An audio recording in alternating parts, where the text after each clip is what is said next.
बंदी छोड़ सतगुरु रामपाल जी भगवान की जय हो। परमपिता परमात्मा, सारी सृष्टि के रचनहार, कुल मालिक, असंख्य ब्रह्मांडों के स्वामी, जगत गुरु, तीनों लोकों में प्रवेश करके सबका भरण पोषण करने वाले अकाल मूरत सौद स्वरूपी राम संत शिरोमणि सतगुरु रामपाल जी परमेश्वर जी के चरण कमल में हम सभी देश विदेश में बैठे सत्सेवक भाई बहनों की तरफ से उनके पावन चरण कमलों में कोटि कोटि दंडवत प्रणाम।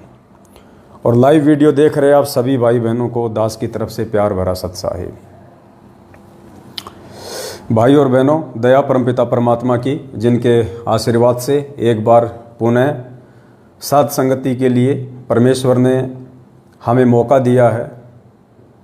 और फेसबुक पे हमारा जो पेज है पवन दास इज़ लाइव, जब आप फेसबुक पे सर्च करेंगे पवन दास इज़ लाइव तो दास का फेसबुक पेज आ जाएगा। सभी भाई बहनों से प्रार्थना है, सच्चाई जानने के लिए और सच्चाई के नज़दीक रहने के लिए आप जी पेज को फॉलो करें, बेल आइकन को दबा दें, ताकि जब भी दास लाइव आए तो सबसे पहला मेरा वीडियो आपके पास में पहुंच जाए।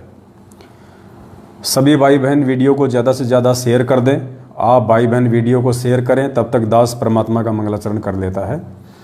फेसबुक के सभी ग्रुपों में, फेसबुक की आईडी पे, व्हाट्सएप के ग्रुपों में और पर्सनली आपके संपर्क में जितने भी भगत भाई बहन हैं या आपने जो ब्रॉडकास्ट बना रखे हैं, सभी पर एक बार ये वीडियो का लिंक शेयर कर दीजिए, ताकि ज़्यादा से ज़्यादा संख्या में भगत भाई बहन लाइव जुड़ सकें। और आज के इस वीडियो के 3 मुख्य टॉपिक हैं। सबसे पहला मुख्य टॉपिक रहेगा, 2 पीले पेज आए हुए हैं कल और परसों, उन दोनों पीले पेज के ऊपर विश्लेषण होगा। और उसके बाद में हमारे एक भगत भाई हैं, उनकी एक शंका का समाधान होगा। तो घंटे भर का लगभग वीडियो होगा। तो भाई बहन ज़्यादा से ज़्यादा एक बार वीडियो को हर जगह शेयर कर दे, तब तक हम सभी भाई बहन मिलके परमात्मा का मंगलाचरण करते हैं। वो हर जगह शेयर कर दे।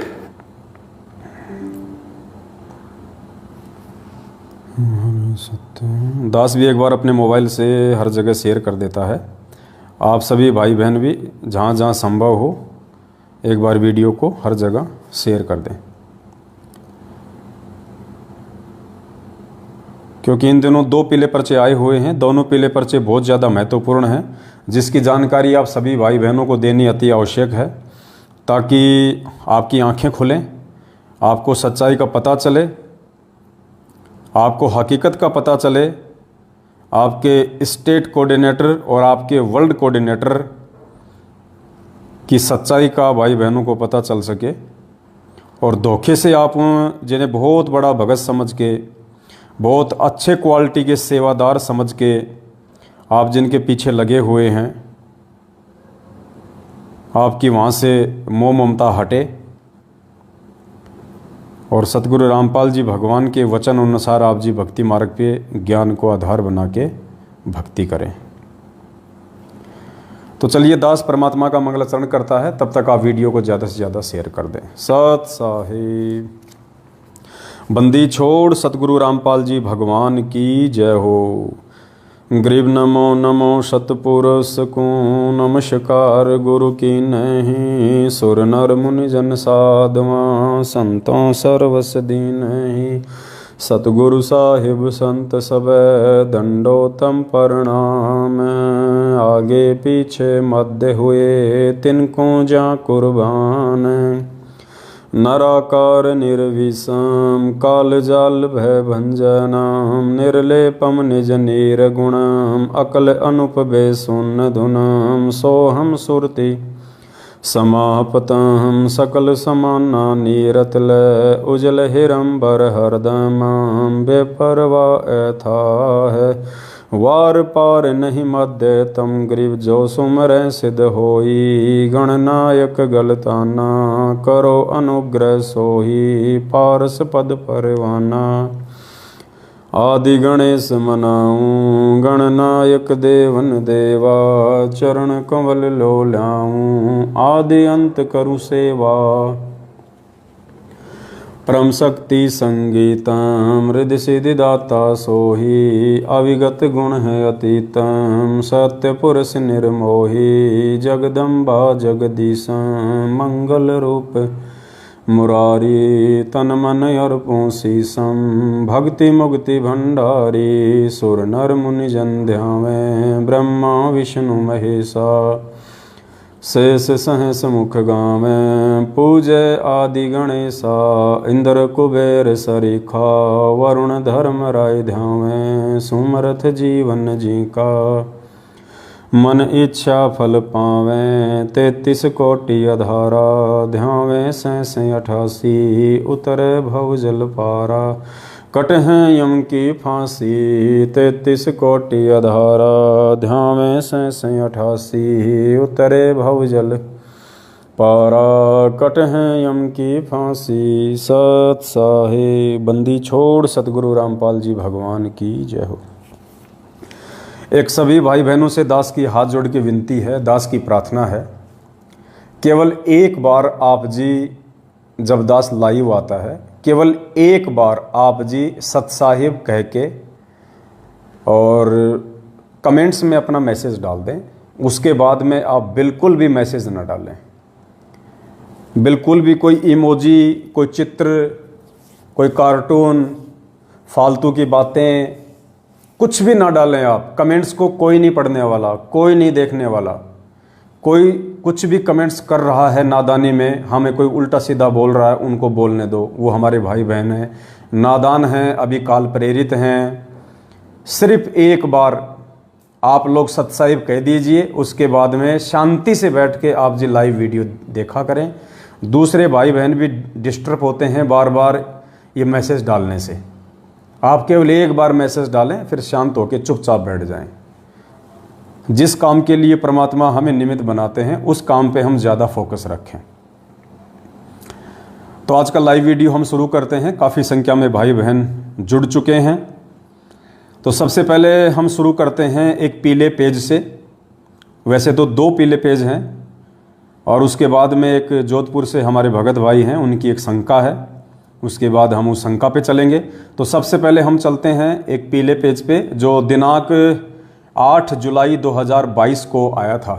8 जुलाई 2022 को ये पीला पेज 2 पृष्ठ का सतलोक आश्रम मैनेजमेंट हरियाणा के द्वारा ये पीला पेज निकाला गया है। दास आपको पढ़ के सुनाएगा, आप ध्यान से पढ़िएगा। बहुत ही मज़ेदार किस्सा है, सुन के आपको हंसी भी आएगी, आपको शर्मिंदगी भी होगी, आपको दुख भी होगा कि हम किन मूर्खों के बीच में फंसे पड़े हैं। 90% संगत चक्की के 2 पार्ट सतलोक आश्रम मैनेजमेंट हरियाणा और कोऑर्डिनेटरों के बीच में फंसी पड़ी है, यानी गुरुदेव के कलयुगी परिवार और मनमुखी रूप से ये कोऑर्डिनेटर लोग चक्की के 2 पार्ट हैं। बीच में बेचारे गेहूं रूपी भगत हैं जो पिसते जा रहे हैं। तो दिनांक 8 जुलाई 2022 को समय रात्रि को 10:10 पे, बताओ, मतलब रात को 10:15 बजे भी गुरुजी का आदेश आता है इनके पास में हिसार जेल से। 24 घंटे हिसार जेल खुली रहती है इन लोगों के लिए। देखो समय लिखा हुआ, देखो यहाँ साइड में, देखो यहाँ आप लोगों के, देखो समय ये बताओ 10:10 PM। बताओ रात को 10:15 बजे भी हिसार जेल से मैसेज आते हैं गुरुजी के। मतलब इनकी कोई बहुत ऊंची जान पहचान है, कोई मोटा भाई जैसे लोगों से। मन में आता है जब भी गुरुजी को उठा के नींद से और ये लोग मैसेज लिखवा लेते हैं कि गुरुजी पीला पर्चा लिखो फटाफट, टाइम नहीं हमारे पास में, रात को तो टाइम मिलता है हमारे को। तो दिनांक 8 जुलाई 2022 और मैसेज क्या है एक बार सभी भाई बहन ध्यान से पढ़ें।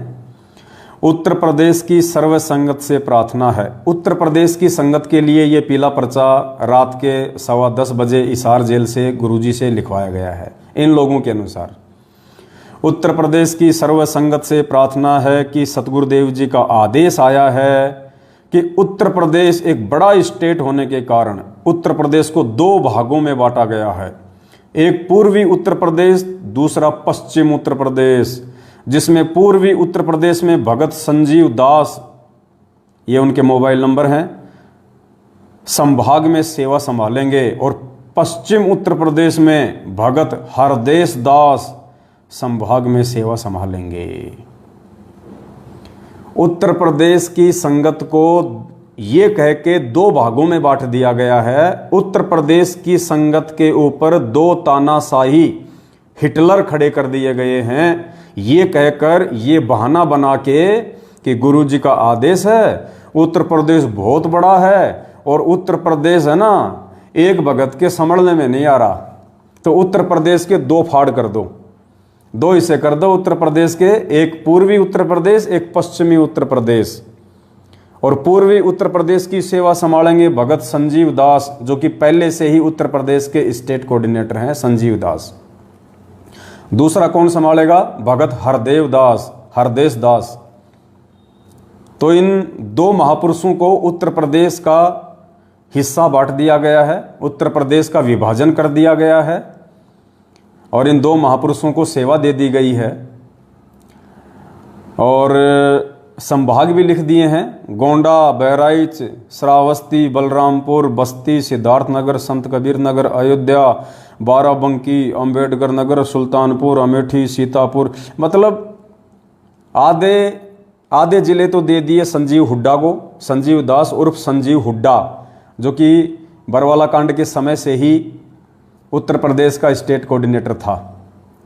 और अब इस संजीव दास के साथ में ऐसा क्या हो गया कि अब संजीव दास से उत्तर प्रदेश संभाला ही नहीं जा रहा। ऐसा अचानक से क्या हो गया? जो आदमी पिछले 8 साल से पूरे उत्तर प्रदेश को संभाल रहा है, अब अचानक से ऐसा क्या हो गया कि उत्तर प्रदेश उसके संभालने में नहीं आ रहा और उत्तर प्रदेश के दो भाग कर दिए गए हैं गुरुजी का नाम लेके।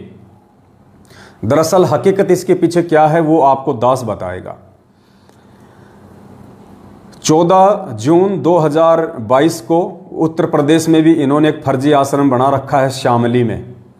तो उत्तर प्रदेश के शामली फर्जी आश्रम में कबीर प्रकट दिवस मनाया जा रहा था और आप सबको पता है पुण्यात्माओं, ये सब के सब लोग काल प्रेरित हैं, काल भगवान इनके सिर पे बैठे हैं और परमात्मा कहते हैं तत्व ज्ञान कोई ना कह रे झूमकरा, ये पैसे ऊपर नाच सुनो रे झूमकरा। सारा का सारा ड्रामा माया के पीछे हो रहा है, पैसों के लिए हो रहा है। उत्तर प्रदेश का स्टेट कोऑर्डिनेटर संजीव हुड्डा आजकल सतलोक आश्रम मैनेजमेंट हरियाणा की बातें ज़्यादातर नहीं मानता है, अपनी मनमानियाँ करता है, ज़्यादातर पैसा संगत के दान ज्योति पाठ का अपने पास में रख लेता है, मैनेजमेंट को ऊपर नहीं भेजता है। तो मैनेजमेंट को दर्द हो गया कि सारा पैसा हरामखोर अकेला खा रहा है, हम क्या अपनी ऐसी तैसी करवाने के लिए बैठे हैं? हमने किस लिए तेरे को स्टेट कोऑर्डिनेटर बनाया था उत्तर प्रदेश का? ये शामली में हमने क्यों करोड़ों रुपया लगा के ये फर्जी आश्रम खोला है? तेरे अकेले का पेट भरने के लिए, तेरे अकेले का घर भरने के लिए? हम क्या खाएंगे? भैंस का गोबर हमें कौन देगा फिर कमा कमा के? तो इस बात को लेके काफी दिनों से सतलोक आश्रम मैनेजमेंट हरियाणा अर्थात गुरुजी के कलयुगी परिवार के बीच में, अर्थात महेंद्र भगोड़े के बीच में, जो कि गुरुजी का कलयुगी छोटा भाई है, 2014 बरवाला कांड से भगोड़ा घोषित है, पिछले 8 साल से पुलिस के आगे दुम छुपा के छिपता फिर रहा है, जिंदा है या मुर्दा है ये भी भरोसा नहीं है। तो संजीव हुड्डा के नाक में नकेल डालते हुए कि बेटा अकेले तो नहीं खाने देंगे, मर जाएंगे लेकिन अकेला नहीं खाने देंगे, तो मैनेजमेंट ने अपना एक पालतू कुत्ता और खड़ा कर दिया, कोई हरदेश नाम का है, उसको खड़ा कर दिया संजीव हुड्डा के बराबर में। अपने आत्मा एक स्टेट में यदि 2 स्टेट कोऑर्डिनेटर बनेंगे तो जाहिर सी बात है उन दोनों स्टेट कोऑर्डिनेटर में भी 36 का आंकड़ा रहेगा, क्योंकि जहां पूरे स्टेट का माल अकेला संजीव हुड्डा खा रहा था, अब आधे स्टेट का माल दूसरा व्यक्ति खाने के लिए आ गया, तो कुत्ता लड़ाई तो जाहिर सी बात है। भगत तो बन के रहेंगे नहीं वो दोनों, भाई भाई बन के तो रहेंगे नहीं वो दोनों में 36 का आंकड़ा। हरदेश दास जो कि नया है, सतलोक आश्रम मैनेजमेंट हरियाणा के द्वारा भेजा गया, और संजीव हुड्डा जो कि पहले से स्टेट कोऑर्डिनेटर है। तो अब इन दोनों को सेवा बांट दी गई 50-50 उत्तर प्रदेश की। और मजेदार वाकया क्या हुआ, हजारों की संख्या में संगत ने भी अपनी आंखों से देखा। कबीर प्रकट दिवस 14 जून 2022 इसी बात को लेके सतलोक आश्रम शामली उत्तर प्रदेश में सतलोक आश्रम मैनेजमेंट हरियाणा के मुख्य व्यक्तियों के बीच में बहस छिड़ गई। पैसों को लेके, माया को लेके, आश्रमों के बंटवारों को लेके। और हुआ क्या पुण्यात्माओं, वो बहस इतनी आगे बढ़ गई, वो बातचीत इतनी आगे बढ़ गई कि उत्तर प्रदेश के स्टेट कोऑर्डिनेटर संजीव हुड्डा और इनका जो वर्ल्ड कोऑर्डिनेटर है देशराज मान, डीडीए फ्लैट सादरा दिल्ली में रहता है, महेंद्र भगोड़े की बुआ का लड़का है, जिसको गुरुजी की बुआ का लड़का भी कह सकते हैं, यानी गुरुजी की बुआ का लड़का।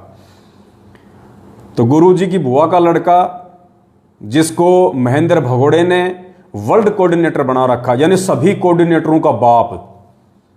हिंदुस्तान के जितने भी स्टेट कोऑर्डिनेटर हैं, जिला कोऑर्डिनेटर हैं, जिला कोऑर्डिनेटर हैं, संभागीय कोऑर्डिनेटर हैं और देश विदेश के जितने भी जो कोऑर्डिनेटर हैं उन सबका बाप बना रखा है गुरुजी के बुआ के लड़के को, देशराज को। ये देशराज कौन है? ये देशराज वही है, सारनामी है। और 2016 में ये दास के घर पे जयपुर आया था अपने सारनामी कुछ गुंडों के साथ में, 2 गाड़ियां भर के लेके आया था, हॉकी, बेसबॉल, रोड लेके आए थे। और दास जैसा कि बार बार आप लोगों को एक वीडियो दिखाता है मेरी मारपीट का, इन लोगों ने मुझे घर में बंद करके 10-15 मिनट तक जानवरों की तरह हॉकी से, बेसबॉल से मारा था। ये वही देशराज है जो गुरुजी की बुआ का लड़का है, सारनामी। बहुत पहुंचा हुआ भगत है, छोटा मोटा भगत नहीं, आप ऐसा वैसा मत समझना इसको। चौणक ऋषि की तरह बहुत ज्यादा भक्ति इसके पास में। जैसे चौणक ऋषि ने 4 एटम बम बनाए थे ना, ये पिस्तौल रखता है, ध्यान रखना। इसके साथ ज्यादा वाद विवाद नहीं करने का, ज्यादा छेड़ाछाड़ी नहीं करना इसके साथ में। इसको बहुत इज्जत देने का, इसको बहुत प्यार से बोलने का और इससे डरने का। और जहां भी आपको देशराज जी दिखाई दें, वर्ल्ड कोऑर्डिनेटर, झुक के सलाम करने का, आदाब आदाब, सलाम साहब, सलाम साहब, ऐसे करने का। नहीं तो ये भाई साहब तमंचा निकाल के, ऐसा निकाल के पिस्तौल, और ये कब क्या कर देंगे कोई भरोसा नहीं है। अगर आपको लाइव एग्जाम्पल देखना है तो आप भिवानी आश्रम में चले जाओ। एक भगत की पैर में इसने गोली मार रखी है, बेचारा आश्रम में पड़ा हुआ है। तो डर के रहने का, अगर भक्ति करनी है, संत रामपाल जी महाराज जी की भक्ति करनी है, तो देशराज जैसे वर्ल्ड कोऑर्डिनेटर से डर के रहने का, उसकी इज्जत करने का। वो आपके घर पे आ जाए, जो मांगे उसको देने का, जो भी मांगे देने का। आप समझ गए होंगे मैं क्या कह रहा हूं। अगर भक्ति करनी है तो रोटी नहीं, रोटी तो खाएगा वो, और भी कुछ मांगे मनोरंजन के लिए तो उसको देने का। नहीं तो वो टिकने नहीं देगा आप लोगों को, गुरुद्रोही का पर्चा निकलवा देगा। हो सकता है आपको पिस्तौल से भी उड़ा दे, कोई बड़ी बात नहीं है। तो वहां पे देशराज जी भी पहुंच गए और स्टेट कोऑर्डिनेटर संजीव हुड्डा जी बैठे हुए थे, हरदेश दास जी बैठे हुए थे, और भी गणमान्य व्यक्ति, इज्जतदार व्यक्ति, पहुंचे हुए महानुभाव वहां पे बैठे हुए थे। और उत्तर प्रदेश के भाई बंटवारे को लेके, आश्रमों के बंटवारों को लेके बात इतनी ज़्यादा आगे बढ़ गई कि साहब देशराज और स्टेट कोऑर्डिनेटर संजीव हुड्डा दोनों में कुत्ता लड़ाई छिड़ गई। संजीव हुड्डा देशराज को मार रहा है, देशराज संजीव हुड्डा को मार रहा है, कुत्ता लड़ाई। 10-15 तो संजीव हुड्डा ने मारे, 10-15 देशराज ने मारे। और पूरी संगत ने देखा वहां पे, सिर्फ आश्रमों के बंटवारों को लेके। क्योंकि भाई साहब बिना गुरुजी की आज्ञा के, बिना गुरुजी के आदेश के अगर तुम आश्रम खोलोगे तो कुत्ता लड़ाई छिड़ेगी, बताओ। हजारों की संख्या में संगत ने वहां पे देखा। उसके चलते फिर ये पीला पर्चा निकाला गया है कि उत्तर प्रदेश की सर्व संगत से प्रार्थना है, सतगुरुदेव जी का आदेश आया है कि उत्तर प्रदेश एक बड़ा स्टेट होने के कारण उत्तर प्रदेश को 2 भागों में बांटा गया है। अब ये तो कह नहीं सकते, अब ये तो इन्होंने बहाना बना दिया कि बहुत बड़ा स्टेट है। अरे कितना बड़ा स्टेट है, जब हमारा भगवान 27 साल से पूरा विश्व संभाल रहा था। तुम्हारे से एक छोटा सा उत्तर प्रदेश नहीं संभाला जाता। क्या खाक भक्ति करोगे, क्या खाक सेवा करोगे तुम। अगर ये कहें कि आश्रम के बंटवारे को लेके वहाँ पे लड़ाई छिड़ गई थी, जिस कारण से हमने 2 स्टेट कोऑर्डिनेटर बनाने पड़े, तो इनकी बेइज्जती हो जाती है, संगत को सच्चाई समझ में आ जाती है। तो आपको पता ही है, अंत में इनके पास एक ही बहाना होता है, गुरु जी का आदेश। इनको पता है संगत मरेगी, लुटेगी, पिटेगी तो गुरु जी के आदेश के नाम पे पिटेगी। तो गुरु जी का आदेश बता दिया, ये पीला पर्चा निकाल दिया कि उत्तर प्रदेश एक बहुत बड़ा स्टेट होने के कारण उसको 2 भागों में बांटा जा रहा है। गुरु जी का आदेश है, पूर्वी उत्तर प्रदेश संजीव हुड्डा को दे दिया जाता है और पश्चिमी उत्तर प्रदेश हरदेश दास को दे दिया जाता है। तो ये आश्रमों के बंटवारों को लेके ये कुत्ता लड़ाई हमारे बड़े भाई साहब सतलोक आश्रम मैनेजमेंट हरियाणा वालों के बीच में छुड़ चुकी है। अब दास आपको थोड़ा सा इनका चरित्र भी बता देता है, दोनों महापुरुषों का।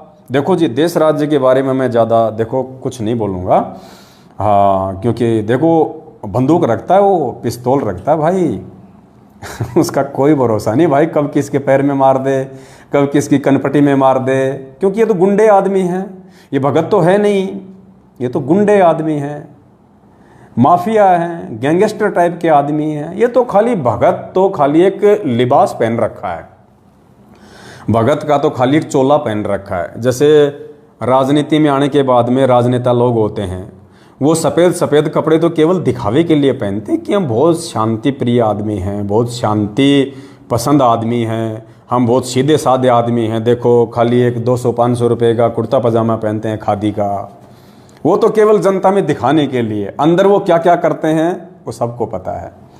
तो देश राज जी देखो भाई साहब बहुत पहुँचे हुए गुंडे हैं, मैं उनके बारे में ज़्यादा कुछ बोलूँगा नहीं।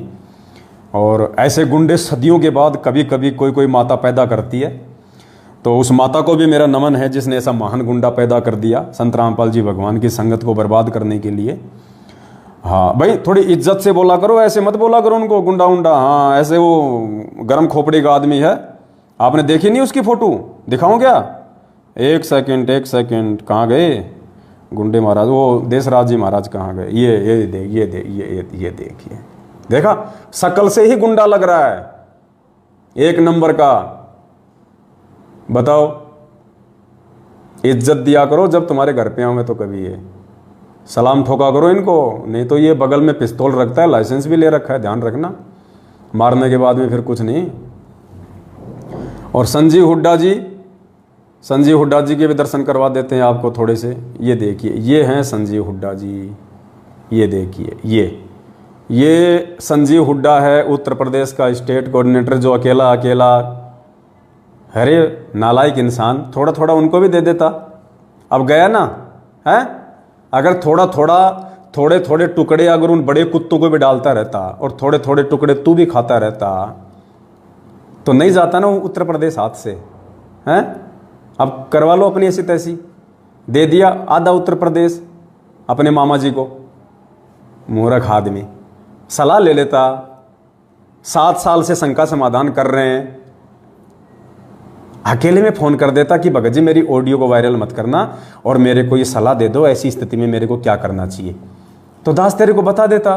मूर्ख आदमी, ना घर का रहा ना घाट का, धोबी का कुत्ता बन के रह गया, आधा उत्तर प्रदेश दे दिया। ऐसे 7 साल से ऐसे ही रगड़म पट्टी खेल रहा था क्या? नालायक आदमी। ऐसे मूर्ख व्यक्ति पैदा हो गए दुनिया में, अब क्या बताएं। अब तो सबसे पहले दास आपको देशराज जी का थोड़ा सा चरित्र दिखा देता है कि ये कितने बड़े सारनामी हैं, कितने बड़े भगत हैं। ये धन्य है इसकी माता जिसने इतना बड़ा गाड़ीबाज पैदा किया और फिर इसको संत रामपाल जी की संगत से काल भगवान ने जोड़ दिया भगतों की ऐसी तैसी करने के लिए, जो आज कर भी रहा है सबका बाप बन के, स्टेट कोऑर्डिनेटर बन के।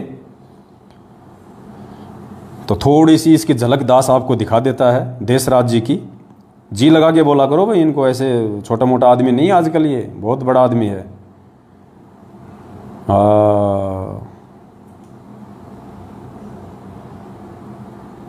देखिए, जब ये देशराज जी दास के घर पे आए, दास के साथ में मारपीट की इन्होंने, उसके बाद में दास ने सोशल मीडिया पे इनकी फ़ोटोएं डालनी शुरू कर दी, पोस्टर बना के डालने शुरू कर दिए थे। तो उसके बाद इसने क्या किया, मेरे को व्हाट्सएप कॉल किया किसी दूसरे के नंबर से मेरे को व्हाट्सअप कॉल किया। अब खुदा न खास्ता उस समय मैंने दूसरे मोबाइल में रिकॉर्डिंग चालू कर रखी थी, ये भी मालिक की दया थी, परमात्मा ने रिकॉर्डिंग इसकी करवानी थी, क्योंकि व्हाट्सअप कॉल पे रिकॉर्डिंग होती नहीं। तो इसने सोचा जी भर के गालियाँ निकाल ले, और व्हाट्सअप कॉल पे रिकॉर्डिंग होती नहीं। लेकिन मालिक तो अंतर्यामी है। जिस समय इसका फ़ोन आया, दास ऐसे मोबाइल में कुछ रिकॉर्डिंग कर रहा था, तो रिकॉर्डिंग वो चालू रह गई। तो भाई साहब की वो व्हाट्सएप कॉलिंग की रिकॉर्डिंग जो है वो रिकॉर्ड हो गई। तो जब मैंने इसके फोटो डालने शुरू किए सोशल मीडिया पे, तो ये तो सामाजिक आदमी है, ये तो समाज में ज़्यादा उठता बैठता है, इसका तो भाईचारा जगत में ज़्यादा है, भगतों में भाईचारा कम है, जगत में ज़्यादा है। तो इसने देखा कि तेरी तो फोटो वायरल हो रही है, तेरी तो बेइज्जती हो जाएगी, लोग तेरे बारे में क्या सोचेंगे अगर तेरे किसी यार दोस्त ने, तेरे किसी माफिया गैंगस्टर भाई ने अगर देख लिया, तो तेरी तो इज्जत कहीं की नहीं रहेगी। तो गुस्से में भर के इसने दास को फ़ोन किया, और क्या बोलता है, ऑडियो ध्यान से सुनना। ये दास को कहता है कि हरामजादे मेरी फ़ोटो क्यों डाल रहा है। दास ने कहा भी डालूंगा, एक बार नहीं 1000 बार डालूंगा। तो कहा कि तेरी छोरी को मैं कोठे पे बैठा दूंगा। क्या बोला देशराज, तेरी लड़की को कोठे पे बैठा दूंगा। कोठे पे मतलब इसके कोठे वालियों से भी संपर्क है भाई साहब। देशराज दिल्ली वाले के, सतलोक आश्रम मैनेजमेंट हरियाणा के, गुरुजी के बुआ के लड़के के, देशराज मान के, जो सादरा में डीडीए फ्लैट में रहता है, साथ में पिस्तौल रखता है, गुंडे जैसी शक्ल वाला है, वो बोला कि तेरी छोरी को अर्थात तेरी बेटी को मैं कोठे पे बैठा दूंगा अगर तूने दोबारा मेरी फोटो डाली तो। इसका मतलब कोठे वालियों से भाई साहब के गहरे संबंध हैं दिल्ली में कोठे वालियों से इसके बहुत गहरे संबंध हैं। वरना ऐसे कौन बैठा देगा, ऐसे कौन बैठाएगा, कौन बैठाने देगा ऐसे कोठों पे भाई किसी भी अनजान को। तो ये बात वही कह सकता है जिसके ऑलरेडी कोठे वालियों से, वेश्याओं से जिसके संपर्क हैं। तो देख लो भाई, तुम्हारा स्टेट कोऑर्डिनेटर, ये तुम्हारा वर्ल्ड कोऑर्डिनेटर, और हाँ ये तो वर्ल्ड कोऑर्डिनेटर है भाई, इसकी तो मतलब विदेशों तक इसकी कोठेवालियों से जान पहचान होगी फिर तो, क्योंकि विदेशों में भी जाता है ये तो कोठेवालियों के तो आपस में लिंक होते हैं देश विदेश में।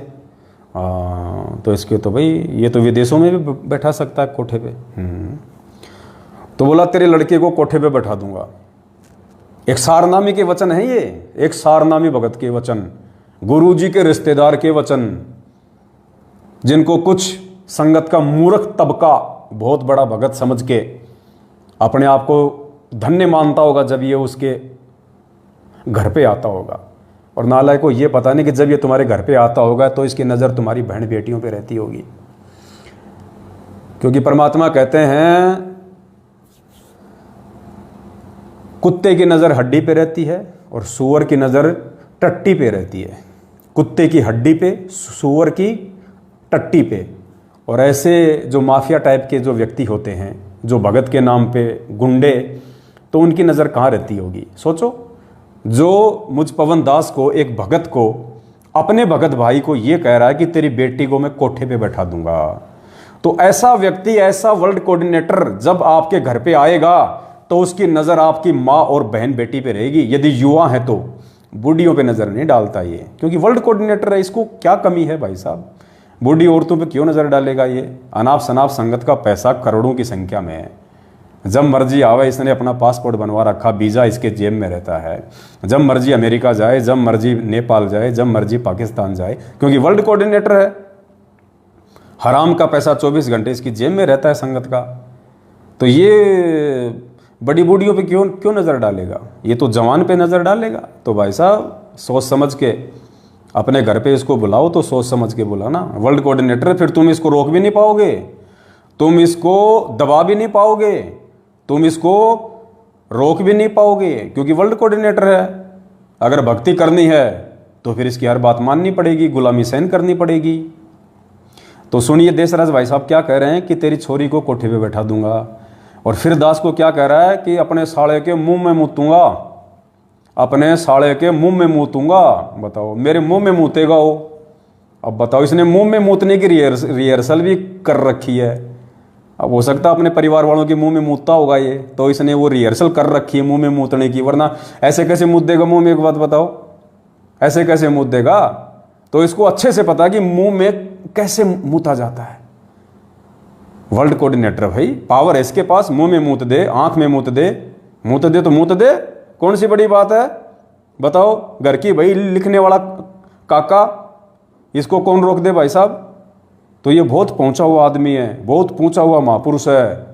सतलोक आश्रम मैनेजमेंट हरियाणा का वर्ल्ड कोऑर्डिनेटर, महेंद्र भगोड़े की बुआ का लड़का, देशराज मान। फोटो एक बार फिर से दिखा देता हूँ भाई बहनों को, ध्यान रखना। ये ऐसा ऐरा गैरा आदमी नहीं है, कहीं तुम सोचो ऐसे ऐरा गैरा आदमी है, वर्ल्ड कोऑर्डिनेटर है। देखो ये देखो, शक्ल से देखो कितना बड़ा गुंडा लग रहा है। देखो मुंह देखो इसका, ऐसा लग रहा है जैसे इसने भी कई बार मुंह में मुतवाया हो। देखो हाँ, चलिए अब चलते हैं अपन भाई साहब के एक उस वीडियो के ऊपर जिसका दास ने अभी जिक्र किया था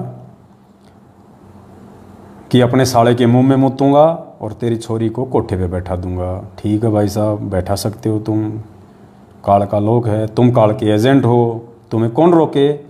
तो ध्यान से सुनो भाई बहनों। हेलो हेलो हेलो हेलो, हाँ लिया, हेलो हाँ जी, कौन बोल रहे हो? कौन बोल रहे हो? कौन बोल रहे हो? तेरा बाप बोल रहा हूँ। तेरी सारी तो छोड़ दिया था, पता नहीं छोड़ने का तुझे ध्यान रखिए कब तेरे। मैं बोला रे भाई साहब कौन बोल रहे हो? बोले तेरा बाप बोल रहा हूँ। अरे मेरे बाप को तो मरे हुए 1.5 साल हो गई। तेरा बाप बोल रहा हूँ मेरे साले, अब का तो तने छोड़ दिया था, अब की बार नहीं छोड़ने का। बताओ, मतलब 2016 में तो तेरे को मार के नहीं गए, छोड़ दिया था, अब की बार नहीं छोड़ूंगा, तेरा बाप बोल रहा हूँ। वाह जी बापू जी।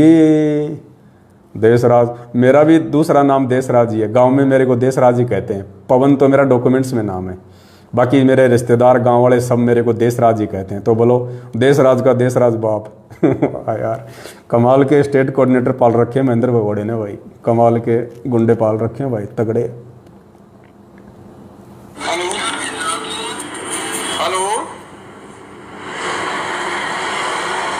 हेलो, हाँ लिया, हेलो हाँ जी, कौन बोल रहे हो? कौन बोल रहे हो? कौन बोल रहे हो? तेरा बाप बोल रहा हूँ। तेरी सारी तो छोड़ दिया था, पता नहीं छोड़ने का तुझे ध्यान रखिए कब तेरे दिमाग में क्रॉस बहने हो। कौन बोल रहे हो बड़े भैया? छोड़ दिया तो बच्ची नहीं उठाऊंगा, आगे से उठाऊंगा उठ में जो तो बड़ा बड़ा लैंडलॉर्ड है क्या? अरे यार गाड़ी थोड़ी निकालते भाई साहब ऐसे। नहीं गाड़ी नहीं निकालते, तू ये काम क्यों कर रहा तू? हाँ कैसे होगी, मेरी फोटो लगाकर बदतमीजी भेजेगी मुझे। भाई साहब आप अपने आप को परम संत रामपाल जी महाराज के शिष्य कहते हो और आप गालियां निकाल रहे हो, कैसे भगत हो आप? तू कौन होता है मेरे सब पूछने वाला? पूछने वाला क्यों नहीं होता हूँ मैं? जो गाली निकालेगा उससे सवाल जवाब नहीं किया जाता क्या? अरे तू फोटो कैसे डाला मैंने? फोटो डालूंगा, 1000 बार डालूंगा, 100 बार डालूंगा।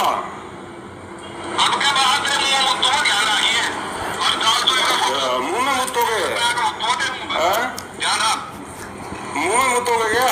अरे भाई साहब नहीं,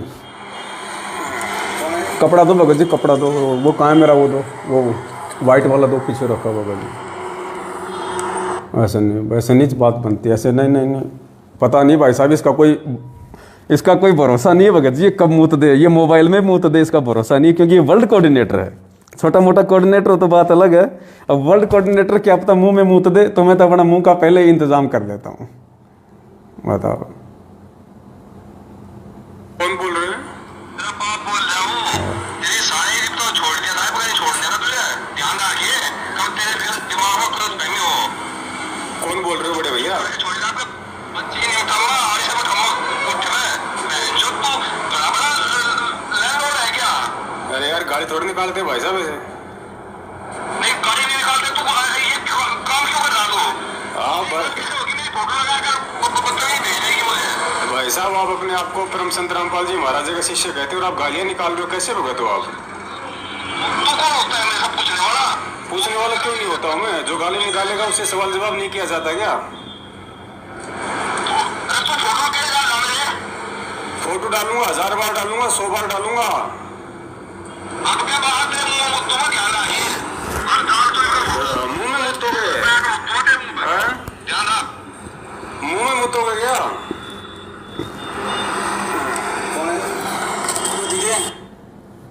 तो भाई और बहनों, जय बोलो मुंह में मूतने वाले बाबा की जय हो, देश राजमान की जय हो, सतलोक आश्रम मैनेजमेंट वर्ल्ड कोऑर्डिनेटर मुंह में मूतने वाले बाबा की, मूतनाथ बाबा की जय, मूतनाथ बाबा की जय हो। सावधान, अगर किसी के पास ये ना हो तो बोतल रखा करो, और कभी मिल जाए ये मूतनाथ बाबा और मूतने की इच्छा हो जाए तो बोले बाबा बोतल में मूत दे, मेरे को तो माफ कर, बोतल में मूत दे, ज्यादा मूतने की इच्छा हो रही है तो थोड़ा सावधान रहना। ये सतलोक आश्रम मैनेजमेंट हरियाणा है, कोई छोटे मोटे, कोई गली के, कोई छोटे मोटे, कोई उठाई गिरे थोड़ी हैं। ये पहुंचे हुए गुंडे हैं, पहुंचे हुए गुंडे, इंटरनेशनल गुंडे, छोटे मोटे गुंडे नहीं है, इंटरनेशनल गुंडे हैं ये। तो एक तो ये श्यामली आश्रम में जो कुत्ते की तरह वहां पे मारपीट कर रहा था, लड़ाई लड़ रहा था, और दूसरा कौन, संजीव हुड्डा, उत्तर प्रदेश का स्टेट कोऑर्डिनेटर संजीव हुड्डा। अब संजीव हुड्डा की आपको ऑडियो सुनाते हैं। गालीबाज संजीव हुड्डा, पहले जो रामचंद्र जी थे कानपुर वाले, वो हमारे साथ में थे, बीच में अभी वो थोड़े से रास्ते से डगमग हो गए हैं, चलो कोई बात नहीं, जितने उनके संस्कार थे। तो उस समय रामचंद्र जी ने संजीव हुड्डा से बात करी थी, क्योंकि पहले ये जब हमने जो बरवाला कांड हुआ था ना 2014 में, तो ये क्या करते थे मैनेजमेंट वाले, 18 नवंबर के दिन हर साल ये काला दिवस मनाते थे। तो रामचंद्र जी ने सवाल किया, भाई काला दिवस क्यों मना रहे हो, लखनऊ में क्या कर रहे हो, 18 नवंबर को क्या कर रहे हो। तो स्टेट कोऑर्डिनेटर भाई साहब क्या कह रहे हैं पता है, बातों बातों में रामचंद्र जी को कह रहे हैं कि रे रामचंद्र, रंडी के बीज, बताओ रंडी के बीज,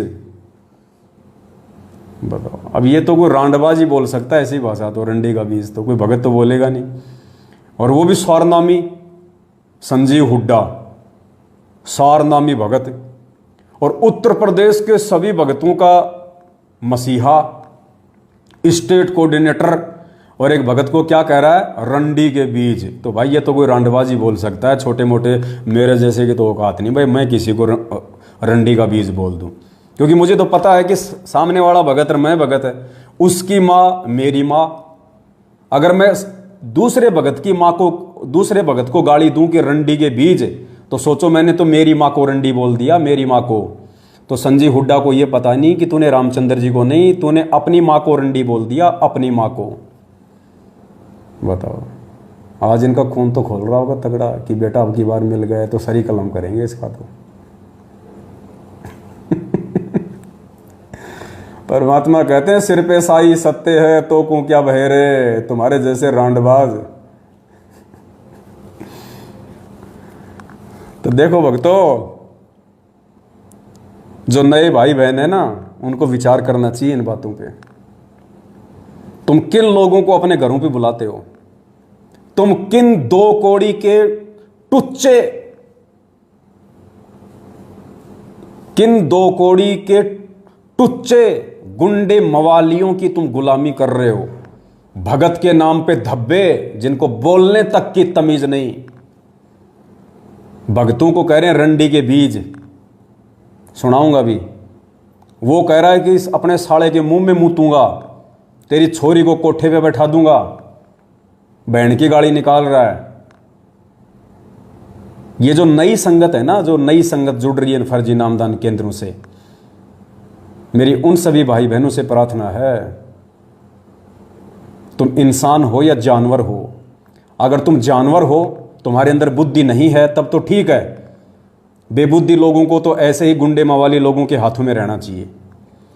अगर तुम इज्जतदार हो, तुम समझदार हो, अगर तुम इंसान हो और संत रामपाल जी के तत्वज्ञानी भगत हो, उसके बाद भी तुम ऐसे टुच्चे गुंडे मवाली, दो कौड़ी की औकात वाले भक्तों को रंडी के बीज बोलने वाले, मुंह में मूतने वाले मूतनाथों के पीछे तुम चल रहे हो, और अपना वर्ल्ड कोऑर्डिनेटर बना के, स्टेट कोऑर्डिनेटर बना के तुमने उनको अपने सिर पे बैठा रखा है ताज की तरह।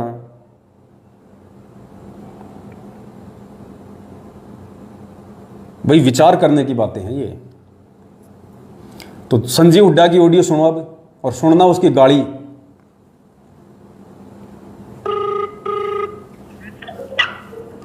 हेलो, संजीव हुड्डा जी साहब,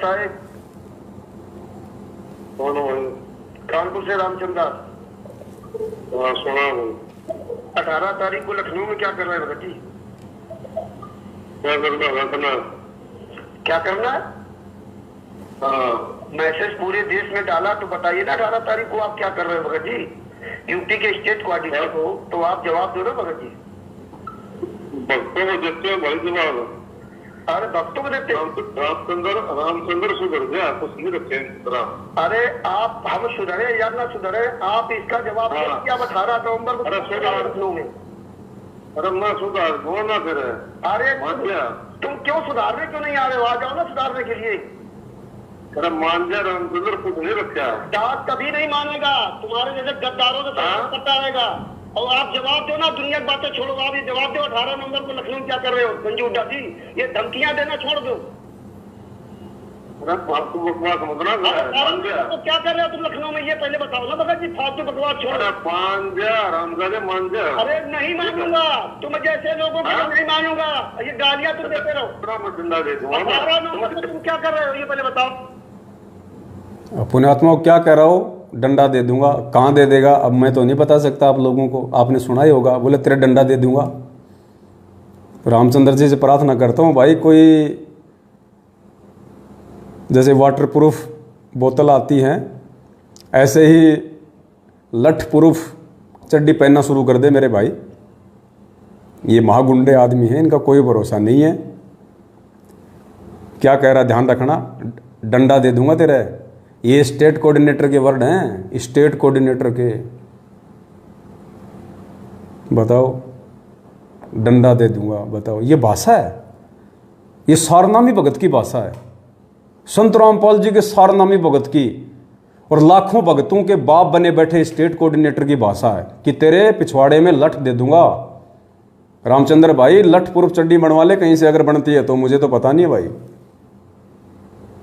तो क्या कर रहे हो तुम लखनऊ में, ये पहले बताओ ना भगत जी। फालतू बकवास छोड़ो। मान जा रामजादे, मान जा। अरे नहीं मानूंगा, तुम जैसे लोगों को नहीं मानूंगा। ये गालियां तुम देते रहो। 18 नवंबर को तुम क्या कर रहे हो ये पहले बताओ। संजीव हुड्डा जी, स्टेट कोऑर्डिनेटर, ये गालियां देना बंद कर। मुर्गा बना रोड पर ध्यान रखिए। लखनऊ में क्या मुर्गा बना के मारूंगा साले का रोड पे। रामचंद्र ये तो मुर्गा भी बनाना जाना है भाई। रामचंद्र सुन रहा हो तो ध्यान रखिए, ये तो मुर्गा बना के मारना भी जाना है। मुर्गा बना के मारूंगा, मुर्गा। रामचंद्र कहाँ कहाँ सहन करेगा तू? लठ पूर्व चड्डी सिलवाएगा या मुर्गा बनेगा? हे परमात्मा, दया करना भक्तों की। मान जा रामजादे, मान जा। अरे नहीं मानूंगा, तुम जैसे लोगों को नहीं मानूंगा। ये गालियां तुम देते रहो। 18 नवंबर को तुम क्या कर रहे हो ये पहले बताओ। संजीव हुड्डा जी, स्टेट कोऑर्डिनेटर, ये गालियां देना बंद कर। मुर्गा बना रोड पर ध्यान रखिए। लखनऊ में क्या कर रहा है? तुम क्या करोगे? तुम तो कानपुर नहीं दिखाने। तेरा मुर्गा बना कर मारूंगा, ध्यान रखिए इस बात का। अरे रामपाल जी महाराज के वास्तव शिष्ट हो, ध्यान रखिए। बहुत बकवास कर दी है संजीव हुड्डा जी। अगर वास्तव साले का कान को मारूंगा, रामजादा बकवास करे। अगर संजीव हुड्डा जी रामपाल जी महाराज के वास्तव शिष्ट हो तो आप कानपुर आकर के मैंने रोकने की औलाद हो। आप रंडी के बीज। अरे रंडी के बीज। पहले तो मुझे ऐसा लगा जैसे एक पेड़ आता है अरंडी का, एक अरंडी का पेड़ आता है जिसके अंदर मूंगफली जैसे दाने आते हैं, जिसका तेल निकलता है। तो पहले तो मैंने सोचा कि इसने बोला अरंडी के बीज, तो मैंने कहा तो बहुत अच्छी बात है, बताओ रामचंद्र अरंडी का बीज है, फिर तो तेल तो लाने की जरूरत पड़ती है नहीं कि खुद ही निकाल लेता होगा। फिर मैंने ध्यान से सुनी ऑडियो, तो इसमें क्या था, अरंडी के बीज। कहाँ अरंडी और कहाँ रंडी। उत्तर प्रदेश के नए नए भक्तों, इसने रामचंद्र को रंडी की गाली नहीं दी। रामचंद्र भी एक भगत है, और तुम उत्तर प्रदेश के लाखों की संख्या में जुड़े हुए भी भगत हो। इसने अकेले रामचंद्र को रंडी का बीज नहीं कहा, इसने उत्तर प्रदेश की सारी संगत को रंडी का बीज कहा है। उत्तर प्रदेश की संगत की सभी माताओं को आपके स्टेट कोऑर्डिनेटर ने रंडी कहा है, रंडी। विचार करने की बातें हैं ये, विचार करने की बातें हैं। तो आप कानपुर आकर के मैंने रोकने की औलाद हो आप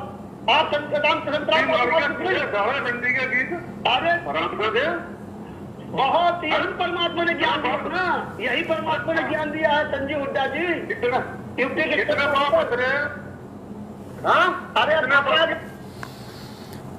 अपने आत्मा और परमात्मा कहते हैं, हाथ कंगन को आरसी क्या, पढ़े लिखे को फारसी क्या। ये चरित्र है, चरित्र। आपके स्टेट कोऑर्डिनेटर का चरित्र, आपके वर्ल्ड कोऑर्डिनेटर का चरित्र, देश राजमान का चरित्र, संजीव हुड्डा का चरित्र। आप इनको भगत कहोगे, संत रामपाल जी का शिष्य कहोगे। संत रामपाल जी ऐसे हरामखोरों पे थूकते भी नहीं है, ऐसे हरामखोरों पे संत रामपाल जी थूकते भी नहीं है जिन पे तुम फिदा हुए हो। इसीलिए तो संगत अकाल मौत मर रही है, ऐसे गुंडों की संगति करके, ऐसे गाड़ीबाजों की संगति करके तो संगत अकाल मौत मर रही है आज। क्योंकि मर्यादा तो है ही नहीं किसी की, मर्यादा सबकी तोड़वा रखी है। तो उत्तर प्रदेश को दो हिस्सों में बांट दिया गया है। शामली आश्रम में इन दोनों महापुरुषों की लड़ाई हुई, भीष्म पिता और द्रोणाचार्य की, और उसके बाद में दो हिस्सों में उत्तर प्रदेश को बांट दिया गया है। एक हिस्से के भक्तों को लूटने के लिए संजीव हुड्डा को आगे कर दिया गया है, और एक हिस्से के भक्तों को लूटने के लिए हरदेश दास को आगे कर दिया गया है। अब हम चलते हैं दूसरे पीले पर्चे पे। देखो, दास की सेवा है तुम लोगों को एज इट इज हकीकत सामने रखने की। अब मुझे नहीं पता उसके बाद किसका क्या रिएक्शन होगा, कौन इन वीडियो से शिक्षा लेगा, कौन शिक्षा नहीं लेगा, कोई क्या सोचेगा क्या नहीं सोचेगा, मुझे इन चीज़ों से कोई मतलब नहीं है। झूठ मैंने बोली नहीं, 3 का 13 लगा के मैंने कोई बात कही नहीं, निंदा चुगली मैंने किसी की नहीं, क्योंकि मेरे गुरुजी कहते हैं कि साचा शब्द कबीर का प्रकट किया जगमाही, और जैसे को तैसा कहे सो तो निंदा नाही। चोर को चोर कहना, मूतनाथ को मूतनाथ कहना, भड़वे को भड़वे कहना, सही को सही कहना, उसकी निंदा चुगली में नहीं आता है। हकीकत आप लोगों को मैंने दिखा दिया, वीडियो इन दोनों के दिखा दिए, शब्द इन दोनों के दिखा दिए, रिकॉर्डिंग इन दोनों की दिखा दी, फोटो इन दोनों की दिखा दी, पीला पर्चा इन्हीं का भेजा हुआ दिखा दिया आपको, और हकीकत आपको बता दी। अब बताओ मैंने किसकी निंदा चुगली कर दी भाई? मैंने तो हकीकत बताई है। जैसे मेरे गुरुजी नकली संतों की हकीकत बताते हैं, वैसे ही मैंने इन नकली भक्तों की हकीकत बताई है कि सावधान रहना, अपने घर पे ऐसे गुंडों को मत बुलाना कभी भी कोऑर्डिनेटर समझ के। अब चलिए हम दूसरे पीले पर्चे पे चलते हैं। ये दूसरा एक पीला पर्चा है, एक ही पेज का है। ये दिनांक 18 जुलाई 2022 को आया है। ये देखिए 18 जुलाई 2022, समय शाम के 5:05 पे। बताओ, मतलब टाइम भी बिल्कुल एक्यूरेट लिखते हैं ये, 5:30, 5, 6, 6:30 ऐसे नहीं लिखते ये, 10 मिनट, 15 मिनट, 20 मिनट ऐसे लिखते हैं ये। जैसे मार्केट में कहते हैं ना कि ये शर्ट कितने की है, 999 रुपये की, अच्छा ये टोपी 199 रुपये की। तो इसी प्रकार ये टाइम भी बिल्कुल ऐसे रखते हैं, 5:05, 10:15, ताकि भक्तों को यकीन हो जाए कि वास्तव में मतलब टाइम से पीले पर्चे आते हैं जेल से, बिल्कुल एक्यूरेट। तो 18 जुलाई 2022 का ये पीला पर्चा है, और क्या लिखा हुआ है, सॉरी ये 18 जून का है, 18 जून का है। सभी सोशल मीडिया सेवादारों से निवेदन है, सतलोक आश्रम मैनेजमेंट हरियाणा इस पीले पर्चे के माध्यम से गुरुजी का आदेश बता के जितने भी सोशल मीडिया सेवादार हैं, सोशल मीडिया सेवादार जो भक्तों को मोबाइल चलाना सिखाते हैं, भक्तों को ट्विटर चलाना सिखाते हैं, इंस्टाग्राम चलाना सिखाते हैं, फेसबुक चलाना सिखाते हैं, यूट्यूब के चैनल बनाना सिखाते हैं, उन सभी सोशल मीडिया सेवादारों के लिए ये आदेश है। क्या आदेश है? सभी सोशल मीडिया सेवादारों से निवेदन है कि कोई भी सोशल मीडिया सेवादार किसी भी भगत आत्मा को सोशल मीडिया की ट्रेनिंग या सोशल मीडिया की सेवा सिखाने के लिए किसी भी भगत आत्मा के घर पर नहीं जाना है। आश्रम, नामदान केंद्र, यहां जहां सत्संग हो वहां पर सोशल मीडिया सेवा सिखाएं। बताओ, पीला पर्चा आ गया। आज से पहले तो लोगों के घर घर जाके सोशल मीडिया सेवा सिखा रहे थे, माता बहनों को जा जाके सोशल मीडिया सेवा सिखा रहे थे, उनको ट्रेनिंग दे रहे थे सोशल मीडिया की कि माता बहनों को भक्तों के साथ में कैसे व्यवहार करना चाहिए, जब कोई भगत घर पे आ जाए तो उसको कैसे उसको खुश करना चाहिए, कैसे उसको प्रसन्न करना चाहिए। सोशल मीडिया सेवादार को जब घर पे आवे सिखाने के लिए, ट्रेनिंग देने के लिए। अब अचानक से ऐसा क्या हो गया कि उन सोशल मीडिया सेवादारों को बैन कर दिया गया है कि किसी भी भगत के घर पे जाके सोशल मीडिया की ट्रेनिंग नहीं दोगे। अगर सोशल मीडिया की ट्रेनिंग देनी है तो आश्रम में दो, नामदान केंद्र पे दो, या जहां सत्संग हो तो सबके सामने दो। यानी अकेले में किसी भी मां बहन को सोशल मीडिया की ट्रेनिंग देने के लिए कोई भी भगत किसी के घर नहीं जाएगा। अब ऐसा क्या हो गया? अब ऐसा इसलिए हो गया क्योंकि 3 मुकदमे संगत में हो गए। संगत में 3 मुकदमे हो गए। मुकदमे क्या हो गए? ट्रेनिंग तो देने गया था माता बहनों को सोशल मीडिया की, और ट्रेनिंग कोई और दे के आ गया। बताओ, जिसकी वजह से ये पीला पर्चा निकालना पड़ा। ऐसे निकम्मे ट्रेनिंग देने वालों की वजह से नालायक समझते भी नहीं है किस समय पे क्या ट्रेनिंग देनी चाहिए, उल्टी ट्रेनिंग दे के आ जाते हैं। ये नहीं देखते कि मैं क्या ट्रेनिंग देने आया हूं, और ट्रेनिंग कुछ और दे देता हूं वहां उनको जाके। इसलिए पीला पर्चा निकालना पड़ गया। 1-2 नालायक की वजह से और सैकड़ों ट्रेनिंग देने वालों की बाट लगा दी। वो गालियां निकाल रहे होंगे बाकी ट्रेनिंग देने वाले कि नालायक ने हमारा और सत्यानाश कर दिया, बढ़िया टाइम पास हो जाता था। कर दिए कांड। अब ये भी मुझे बताना पड़ेगा कि वो 3 क्या कांड हो गए। अब ये लोग सतलोक आश्रम मैनेजमेंट हरियाणा के सोशल मीडिया ट्रेनिंग सेवादार ये माता बहनों के घरों में जाते थे उनको ट्रेनिंग देने के लिए। अब कोई बूढ़ी औरत तो मोबाइल चलाएगी नहीं, कोई बूढ़ी औरत को तो ट्रेनिंग ये लोग देते नहीं है। अब जवान जवान माता बहनों को ट्रेनिंग देते हैं, और ऐसे समय पे जाते हैं जब कोई होता ही नहीं घर पे, या तो रात को जाएंगे, पति बेचारा थक आ रहा आएगा, दूसरे कमरे में जाके सो जाएगा, वो ट्रेनिंग देता रहता है। या फिर ऐसे समय में जाएंगे जहां पे बिल्कुल, क्या बताऊं मैं, परसों आपने सुना होगा ऑडियो में, ऐसे ही ट्रेनिंग देने के लिए गया था और 3 दिन उसी के घर पे रुक गया, और किसी ने उसकी सासू मां को बताया, किसी ने उसकी सासू मां को बताया कि ये जो तेरे बेटे की बहू है ना, ये ठीक नहीं चल रही आजकल, ये जाती है पुस्तक सेवा करने और वहाँ पे और ही कुछ हो रहा है। तो सासू को यकीन नहीं हुआ कि ऐसा थोड़ी होगा। सासू ने देखा कि मैं अपनी आंखों से पकड़ लूंगी तब मानूंगी। तो भाई साहब घर पे आए हुए थे ट्रेनिंग देने के लिए। अब सुबह सासू माँ ने देखा तो बताओ, दोनों ट्रेनिंग देने वाला ट्रेनिंग लेने वाली दोनों के दोनों एक ही बेड पे पड़े। बताओ, दोनों के दोनों ट्रेनिंग लेते लेते एक ही बेड पे पड़ गए। मतलब रात को लेट तक दे रहा था ट्रेनिंग, टाइम ज्यादा हो गया होगा ना। अब नींद तो आएगी भक्तों को, ऐसी बात थोड़ी कि भक्तों को नींद नहीं आएगी। अब रात के 3-3 बजे तक आप किसी बहन को ट्रेनिंग दोगे सोशल मीडिया की तो नींद तो आएगी। अब दोनों को नींद आ गई, एक ही बेड पे सो गए दोनों। सुबह सासू माँ ने देखा तो कुछ आपत्तिजनक स्थिति में पड़े हुए थे, वो हो गया होगा, पैर वार इधर उधर, कोई बड़ी बात थोड़ी है। अब भगत भाई थोड़ी अपनी भगत बहन के साथ में कोई ऐसा करेगा ट्रेनिंग देते समय, पड़ गया होगा पैर ओड़ा सोड़ा, कौन सी बड़ी बात है। तो सासू ने उस भगत को पकड़ा, खड़ा किया, कान पकड़ा, बोला भाई तूने ये क्या किया, कहाँ सो रहा तू, तेरे को पता नहीं ये सोने की जगह है। बोल मेरे को ध्यान नहीं रहा, लाइट चली गई थी, मेरे को ध्यान नहीं रहा। अच्छा, बहू को बोले नालायक तू बता। बोले जी मैंने सोचा आपका बेटा सो रहा है, मैंने सोचा आपका बेटा सो रहा है, मैं तो आपका बेटा समझ के सो गई। अब सासू माँ क्या करे बेचारी, बताओ। सासू माँ ने भी अपने दिल में सब्र कर लिया।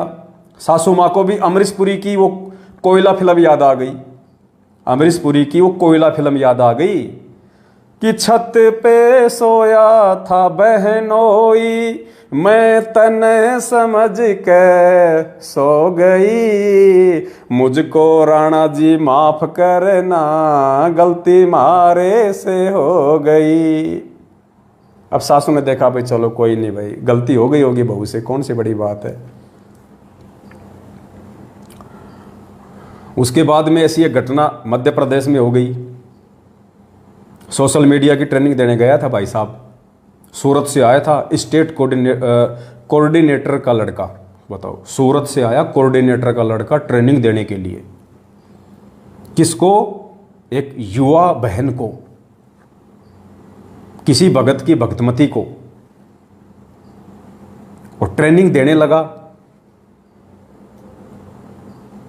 अब बहन जी बोली भगत जी बहुत टाइम हो गया ट्रेनिंग लेते हुए, अब रहने दो।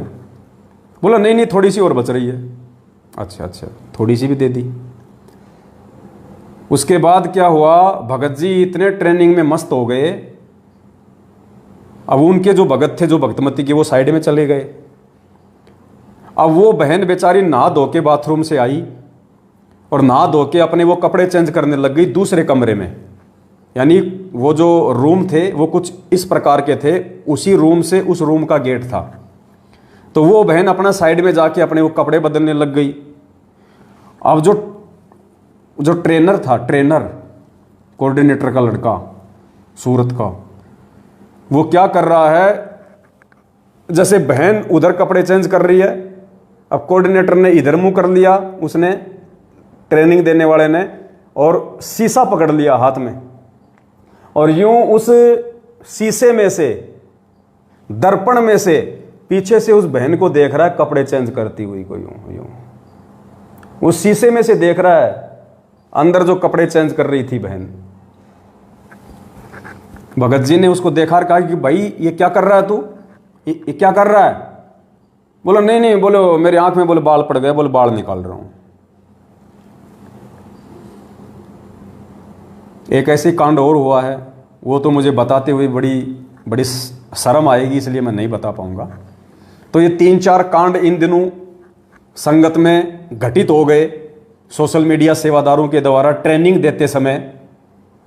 उसके बदले फिर ये पीला पर्चा निकाला गया था पिछले महीने कि सभी सोशल मीडिया सेवादारों से निवेदन है कि कोई भी सोशल मीडिया सेवादार किसी भी भगत आत्मा को सोशल मीडिया की ट्रेनिंग या सोशल मीडिया की सेवा सिखाने के लिए किसी भी भगत आत्मा के घर पर नहीं जाना है।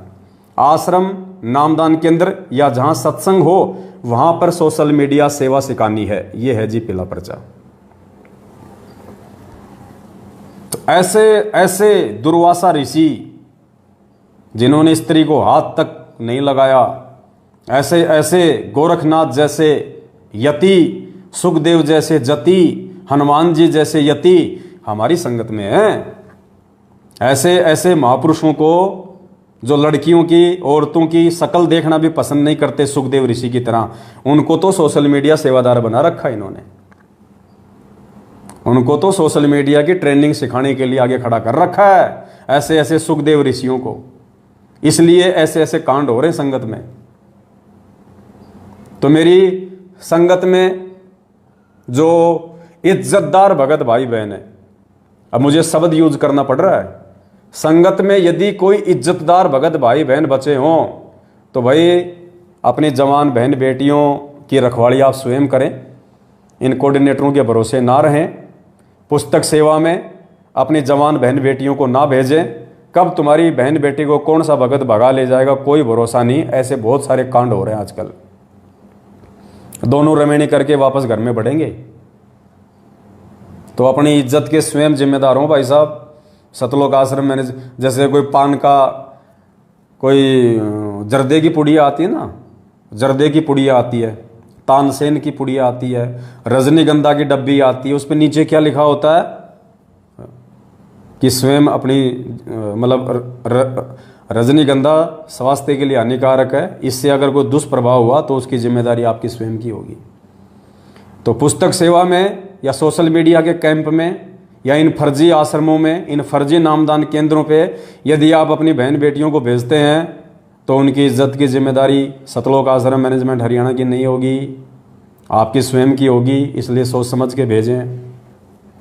तो ये तो थोड़ा सा ये चरित्र था सतलोक आश्रम मैनेजमेंट हरियाणा का, जो आप लोगों को ताज़ा करना ज़रूरी था, ताकि कुछ भगत भाई बहन जो आंखों पे काली पट्टी बांध कर इनको बहुत बड़े भगत समझ के, क्योंकि जो ब्लाइंड फेथ हमारे गुरुदेव पे करना था वो ब्लाइंड फेथ हम गधों ने इन मैनेजमेंट वालों पे कर लिया, गुरुजी के परिवार वालों पे कर लिया, जिसका परिणाम आज संगत भोग रही है। तो उनको थोड़ा सा याद दिलाना दास की जिम्मेदारी थी, दास का फर्ज था। हालांकि दास को अपनी कोई परवाह नहीं है, परमात्मा दास के साथ में है। बाड़ी बाका नहीं कर सकते बेटे, चाहे कितनी कोशिश कर लो ये। और कोशिश क्या ये कर नहीं रहे? क्या इन्होंने कोशिश की नहीं? इनको तो आज भी ऐसा है कि बेटा मिल जाए एक बार, कहाँ है, बस एक बार, बस अब की बार तो 3-13 कर देना उसका। सिर पे साई सत्य है तो को क्या भय रे। परमात्मा साथ में है। ये तुम्हारे तमंचे, तुम्हारी बंदूकें, तुम्हारी तलवारें अपनी अंडरवियर में छुपा के रखना बेटा। दास के साथ परमात्मा है, टेंशन लेने की जरूरत नहीं है। बाकी सावधानी अपनी मैं रखता हूँ। परमात्मा ने कह रखा है बेटा सावधानी रखना, कायरता नहीं होती है। जानबूझ के भी हमने किसी को मौका नहीं देना, क्योंकि ये तो राक्षस है, ये तो राक्षस हैं, काल प्रेरित हैं, गुंडे हैं, महागुंडे हैं, माफिया हैं, गैंगस्टर लोग हैं।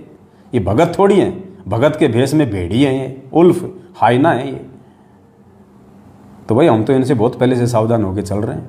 अब जो नए भाई बहन जो जुड़ रहे हैं ना, वो अपनी बहन बेटियों का अपनी इज्जत के स्वयं जिम्मेदार बने। कोई गारंटी नहीं है इन लोगों की। तो चलो, ये तो सतलोक आश्रम मैनेजमेंट हरियाणा से जुड़े हुए कुछ पहुंचे हुए सिद्धि युक्त महापुरुषों की जीवन कुंडली थी, जो आप लोगों के सामने रखनी भी जरूरी थी। अब हमारा लास्ट जो पॉइंट है वो हमारे एक भगत भाई की शंका है।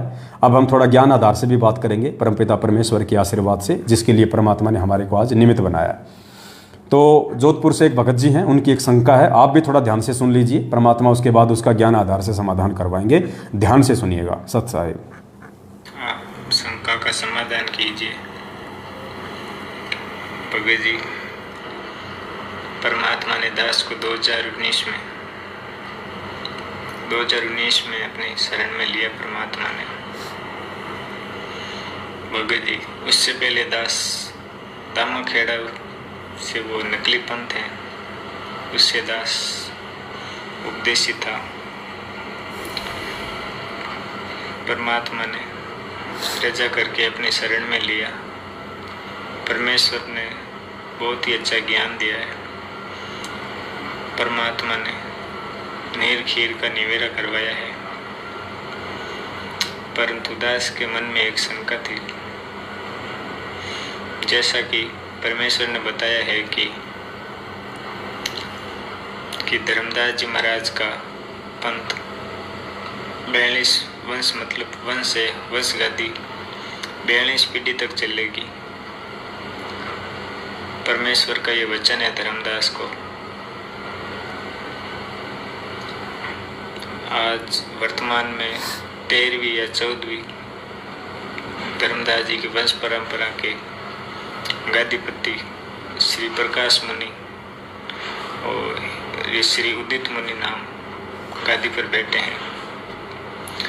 तो भगत जी, दास की ये शंका है कि आने वाले समय में सिर्फ परमेश्वर का एक ही पंथ रहेगा, सिर्फ परमेश्वर का ही नाम रहेगा। दास को पता है कि परमेश्वर के अलावा कोई साहिब कहने का अधिकारी नहीं है। वह परमेश्वर खुद कबीर जी ही साहिब होते हैं और कोई महाराज या साहिब कहने का अधिकारी नहीं है।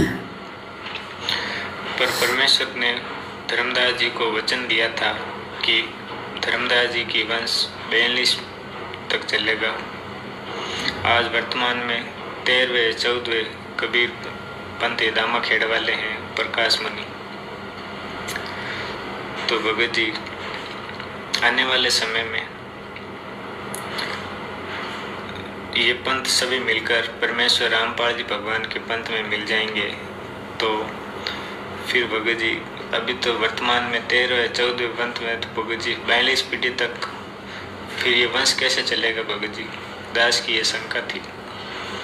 परमेश्वर की रजा से आपको परमात्मा ने निमित्त बनाए हैं, तो भगत जी दास की शंका का समाधान कीजिए।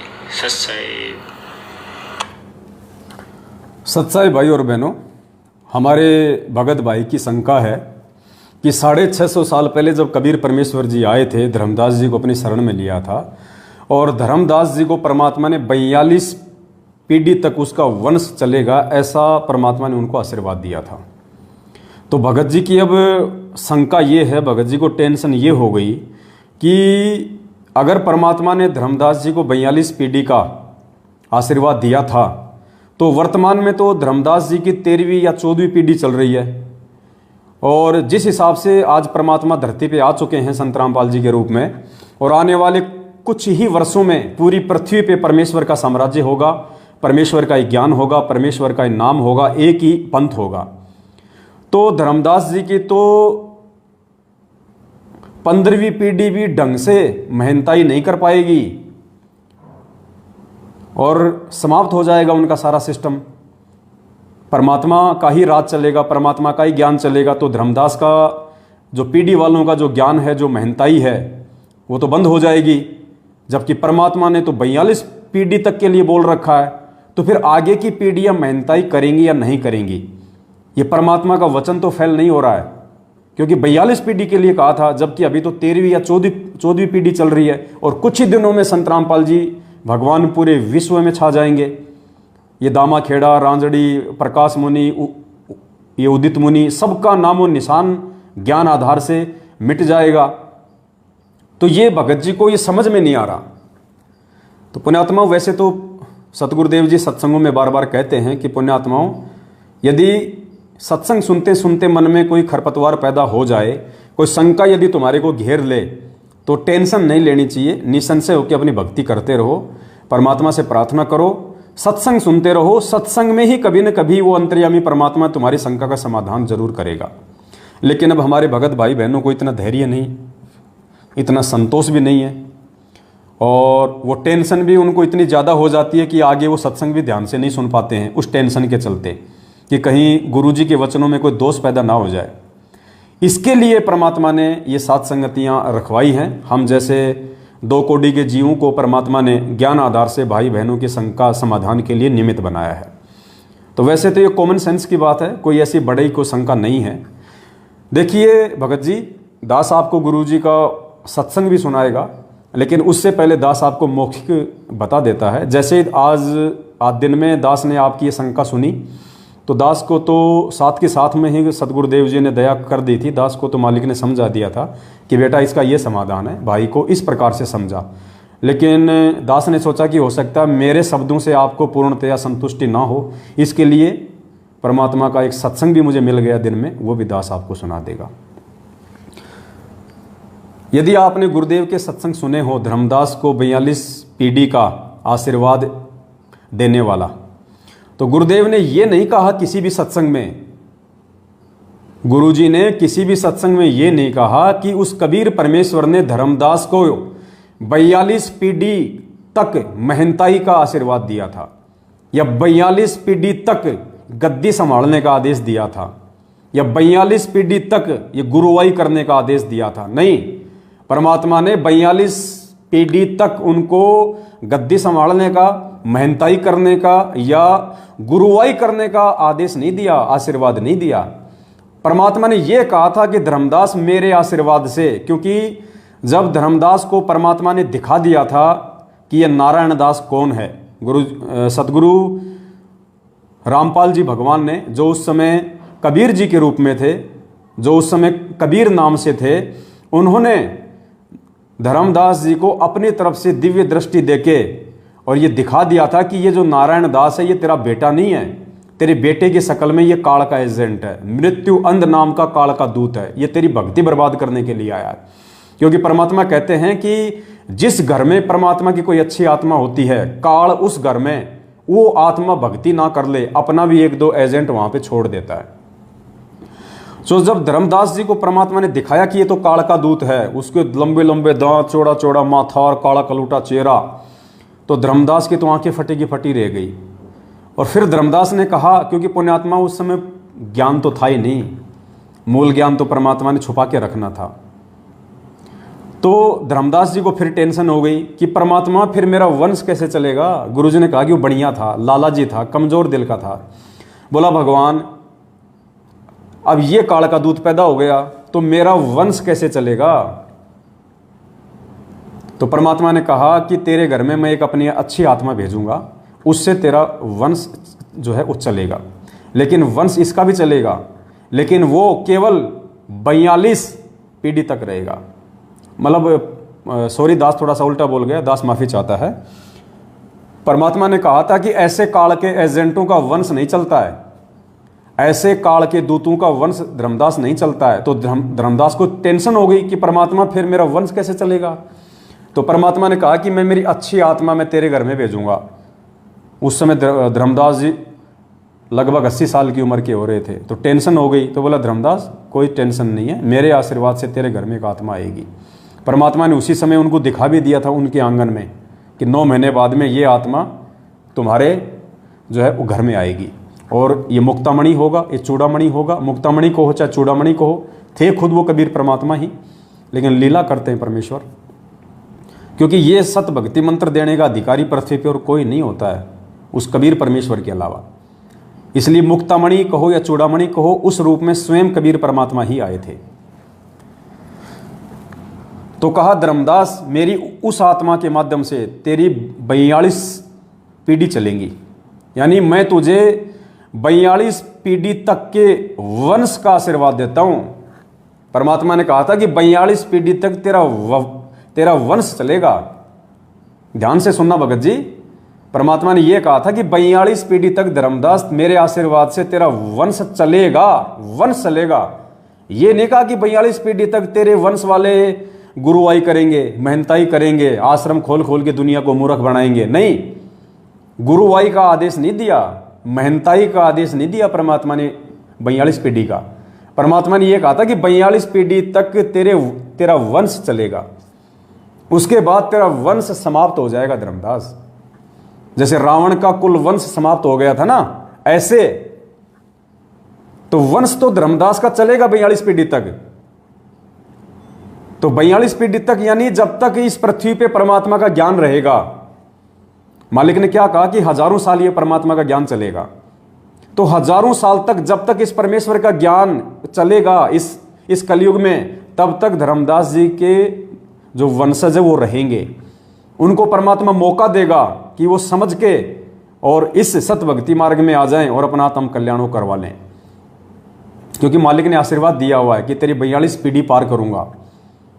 तो 42 पीढ़ी का समय जब तक गुरु जी का ज्ञान पृथ्वी पे चलेगा। अब जैसे आप कह रहे हो कि धर्मदास जी की 13वीं या 14वीं पीढ़ी चल रही है और टाइम बीत गया कितना, 650 साल का।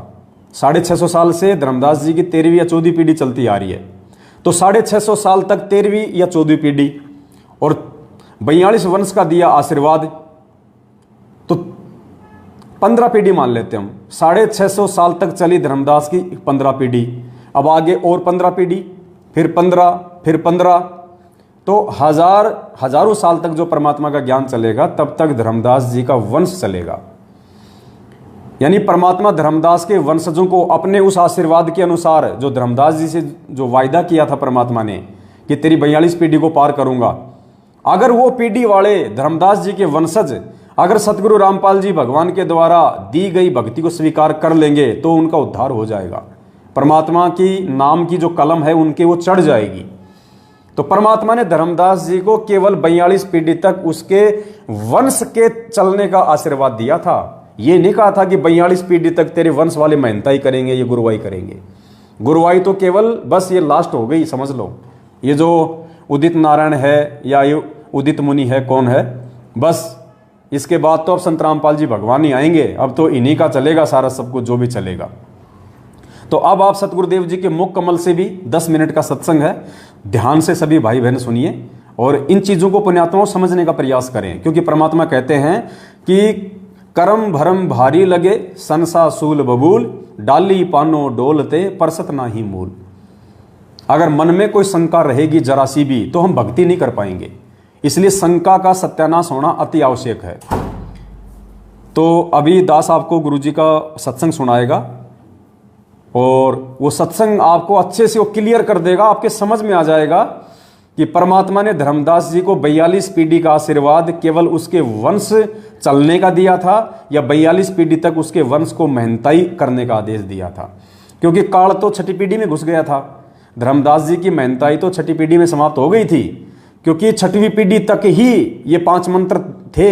छठी पीढ़ी के बाद तो जो टकसारी पंथ बताया परमात्मा ने, उसमें तो काल के दूत आ गए थे। उन्होंने उस पंथ वालों को भ्रमित कर दिया था कि तुम बात करते हो तुम सतलोक भेजने की और नाम दे रहे हो तुम ये काल के, ब्रह्मा विष्णु महेश के। तो उन्होंने उन मंत्रों को चेंज कर दिया था। तो मेहनताई कहो चाहे गुरुवाई कहो, ये तो छठी पीढ़ी में ही समाप्त हो चुकी थी। आज ये 13वीं 14वीं पीढ़ी आ रही है ना, ये तो खाली ये तो डले ढोरी है, कोई मतलब नहीं है, कोई मंत्र नहीं है इनके पास में, सब फर्जीवाड़ा है। छठी पीढ़ी तक ही था जो भी कुछ था, उसके बाद तो काल प्रवेश कर गया था। तो अब आप पूज्य गुरुदेव जी के मुख कमल से आप सुनेंगे तो आपके और अच्छे से समझ में आएगा।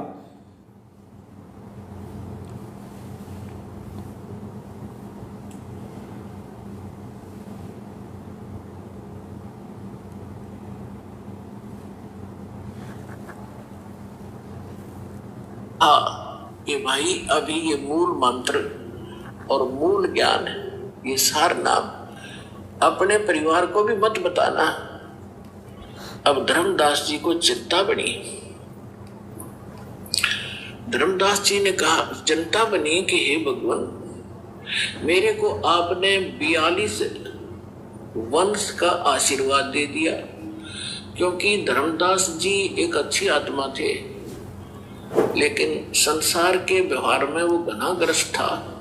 पहले उनको एक पुत्र था नारायण दास, और नारायण दास निकम्मा था, काल का दूत था।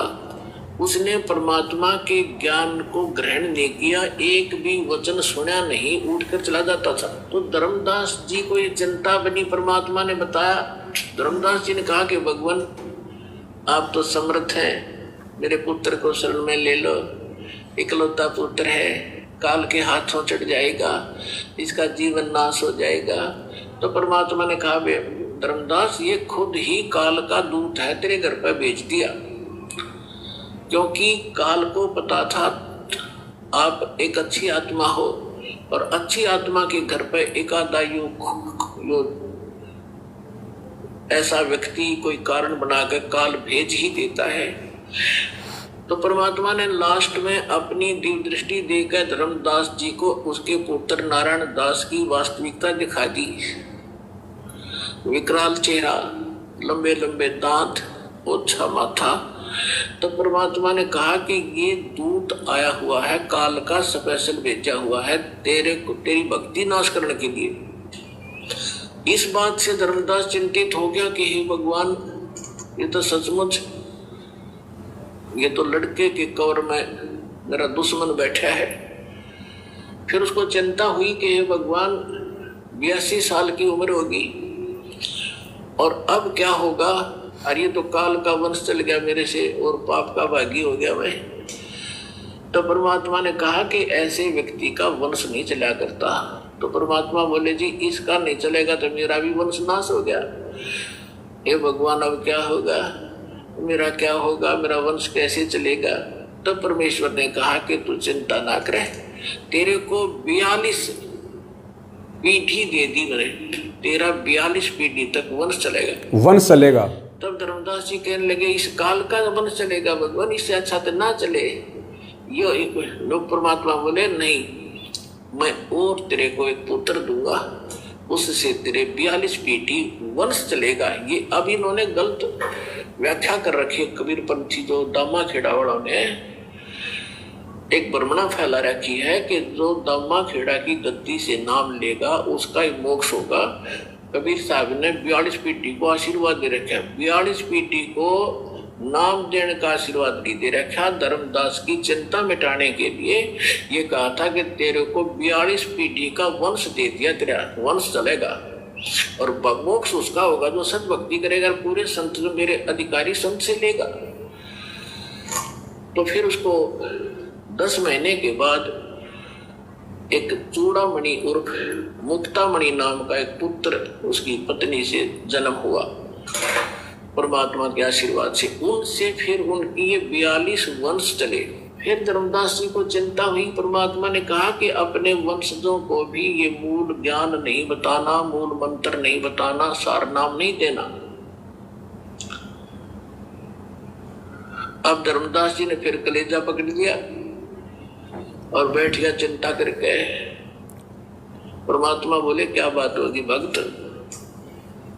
कहने लगे क्या बताऊं गुरु जी, क्या बताऊं भगवान, आपने तो ऐसी प्रतिज्ञा करा दी कि मेरे वंशजों को भी नाम नहीं देना, सार नाम नहीं देना, सार नाम भी मुक्ति नहीं हो सकते, सतनाम भी नहीं बताना। आप कह रहे हो कि पहला मंत्र देना, इनका मुक्ति क्यों करोगे भगवान?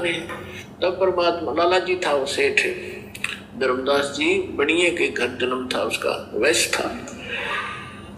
अब टोटे नपे को गणासी घर समझा था वो, तो उसको चिंता बन गई, मैं भगवान वश तो दे दिया, अपने इनका पूरी पार क्यों करोगे? तब परमात्मा ने कहा कि तू चिंता ना करे। जब कलयुग के अंदर आगे चल के धर्मदास में एक भक्ति समय आएगा और उस समय सभी पार होंगे और मैं फिर आऊंगा और तेरे वंशजों को जो मंत्र दे दिया और ये मेरी वाणी पढ़ते रहेंगे ज्ञान यज्ञ, इससे भी मानव शरीर प्राप्त हो जाते हैं, लेकिन मोक्ष नहीं होगा। तो आप ये प्रथम मंत्र अपने वंशजों को, तेरे वंशजों को प्रथम मंत्र देंगे और ये वाणी मेरी वाणी का पाठ करते रहेंगे, इससे इनको मानव शरीर प्राप्त होते रहेंगे। तो धर्मदास जी ने कहा जी फिर मानव शरीर का क्या बनेगा? जब सार नाम नहीं मिला, सतनाम नहीं मिला, तो ज्ञान से परिचित हो चुका था वो। तब परमात्मा ने कहा कि आगे चल के जब ये भक्ति युग शुरू होगा तब मैं फिर आऊंगा। आज आ गए और फिर तो सारी सृष्टि को पार करूंगा, तेरे बच्चे भी पार होंगे, तेरे वंशज भी पार होंगे।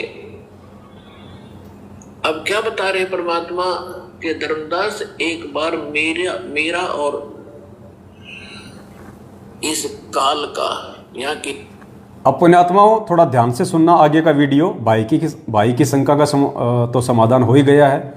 गुरुजी कह रहे कि धर्मदास जी की 42 पीढ़ी को जो आशीर्वाद दिया था वो नाम देने के लिए नहीं दिया था, केवल वंश चलेगा, वो मरेंगे नहीं। 42 पीढ़ी तक तेरे पोता पोती पड़पोती दड़पोती सड़पोती नड़नोती वो होते रहेंगे।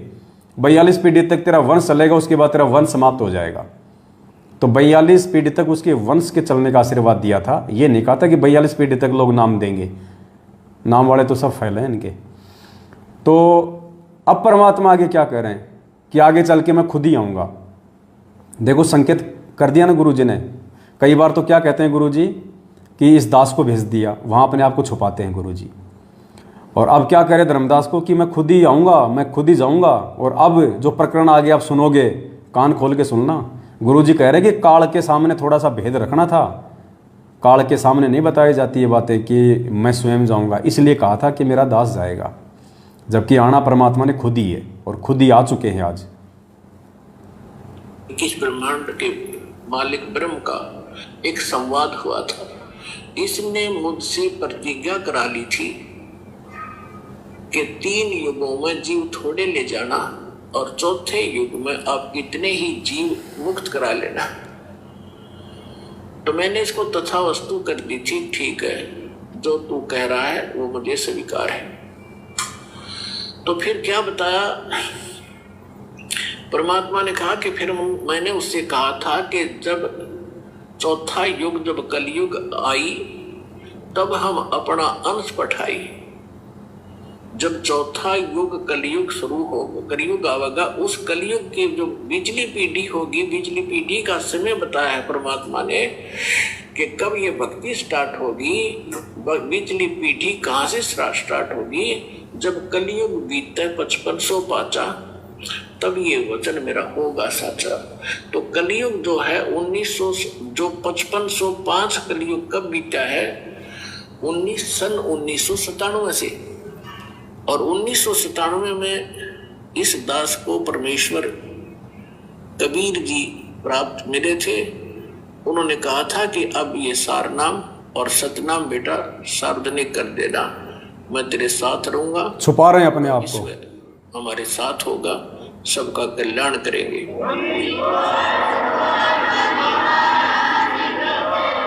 तो परमात्मा ने धर्मदास जी से कहा था कि धर्मदास के काल से मेरी वार्ता हुई थी, तब मैंने काल से कहा था कि विनती तोर मान में लीनी, कि जो तूने विनती की है काल के 3 युगों में जीव ना ले जाना, चौथे युग में 3 युगों में थोड़े जीव ले जाना, चौथा युग जब कलयुग आवे तब शरण जीव बहु जावे, ऐसा वचन हर मोह दीजे, तब गवन संसार ही कीजे। तब परमात्मा ने कहा था विनती तोर लीन में मानी, अब सुनना, मोह को ठगे काल अभिमानी। फिर परमात्मा ने कहा कि चौथा युग जब कलयुग आई, तब हम अपना अंश पठाई। जब चौथा युग कलयुग आवेगा, तब हम अपना अंश अपनी प्यारी आत्मा को भेजूंगा। अब उसको ये कहे कि मैं आऊंगा या ऐसे आऊंगा, तो वो काल नहीं समझ पावा था। इसलिए परमात्मा कहते हैं सो छल छिद्र मैं करूं अपने जन के काज। तो क्या बताया था कि चौथा युग जब कलयुग आई, तब हम अपना अंश पठाई। केवल परमात्मा ने काल को धोखा देने के लिए कि चौथा युग जब कलयुग आई, तब हम अपना अंश पठाई। और फिर गुरु जी क्या करें, अगर काल को ये कहे कि मैं खुद ही जाऊंगा, तो परमात्मा कहते हैं मालिक अपने आप को छुपाते हैं, सोचल छिद्र मैं करूं अपने जन के काज। तो पुण्यात्माओं, ये कबीर परमेश्वर आज इस पृथ्वी पे साक्षात सतगुरु रामपाल जी भगवान के चोले में प्रकट है। अच्छी आत्माओं ने तो जान लिया है, पहचान लिया है, बाकी मूर्खों की हम कह नहीं सकते। अब देखो, आपको एक छोटा सा सत्संग सुनाते हैं गुरु जी का, 1 मिनट का। देखो, ये संकेत हैं, हमने संकेत ही समझने पड़ेंगे। परमात्मा संकेत ही करेगा, क्योंकि परमेश्वर भी एग्रीमेंट में बंधे हुए हैं। काल भगवान के साथ परमेश्वर का एग्रीमेंट है। परमात्मा खुल के नहीं कहेगा कि मैं कबीर हूं, मैं कबीर हूं। अगर परमात्मा आज स्वयं अपने आप को परमात्मा कह दे, सतगुरु रामपाल जी भगवान यदि 1994 से ये कहते कि मैं हूं वो कबीर परमात्मा जो 650 साल पहले आया था, और भाई आज मैं फिर से आ गया हूं पूरी दुनिया को ज्ञान और नाम देने के लिए, मैं हूं कबीर परमात्मा, तो पुण्यात्मा विचार करो, कबीर जी का ठेका लेके कितने संत महंत बैठे हैं यहाँ पे हिंदुस्तान में। सैकड़ों की संख्या में लोगों ने कबीर आश्रम खोल रखे हैं। धर्मदास की जो गद्दी वाले, उन्होंने ठेका ले रखा है कि कबीर जी तो हमारे हैं, हम हैं उनके उत्तराधिकारी। अगर गुरु जी कह दें कि मैं कबीर हूं, तो पुण्यात्माओं गुरु जी के ऊपर सैकड़ों मुकदमे गुरु जी के ऊपर डाल दिए गए होते आज तक कि ये अपने आप को कबीर कहता है, ये कबीर कहता है। सैकड़ों मुकदमे। तो सोचो पुण्यात्माओं, परमात्मा उन सैकड़ों मुकदमों की तारीखें भुगतते या हमारे लिए आश्रम में बैठ के वो सत्संग करते। ये भी एक कारण है जिस कारण परमात्मा अपने आप को कबीर होते हुए भी छुपाता है, और फिर आप और हमारे जैसे भक्तों की सेवा लगा देता है परमात्मा ज्ञान आधार से, सत्संगों से निष्कर्ष निकाल के समझाने की कि असल में वो कबीर परमेश्वर कौन है। अब क्या कह रहे हैं परमात्मा, इस सत्संग को ध्यान से सुनो पुण्यात्माओं। एक बार आप ये सत्संग सुनिए, फिर दास आपको बताएगा।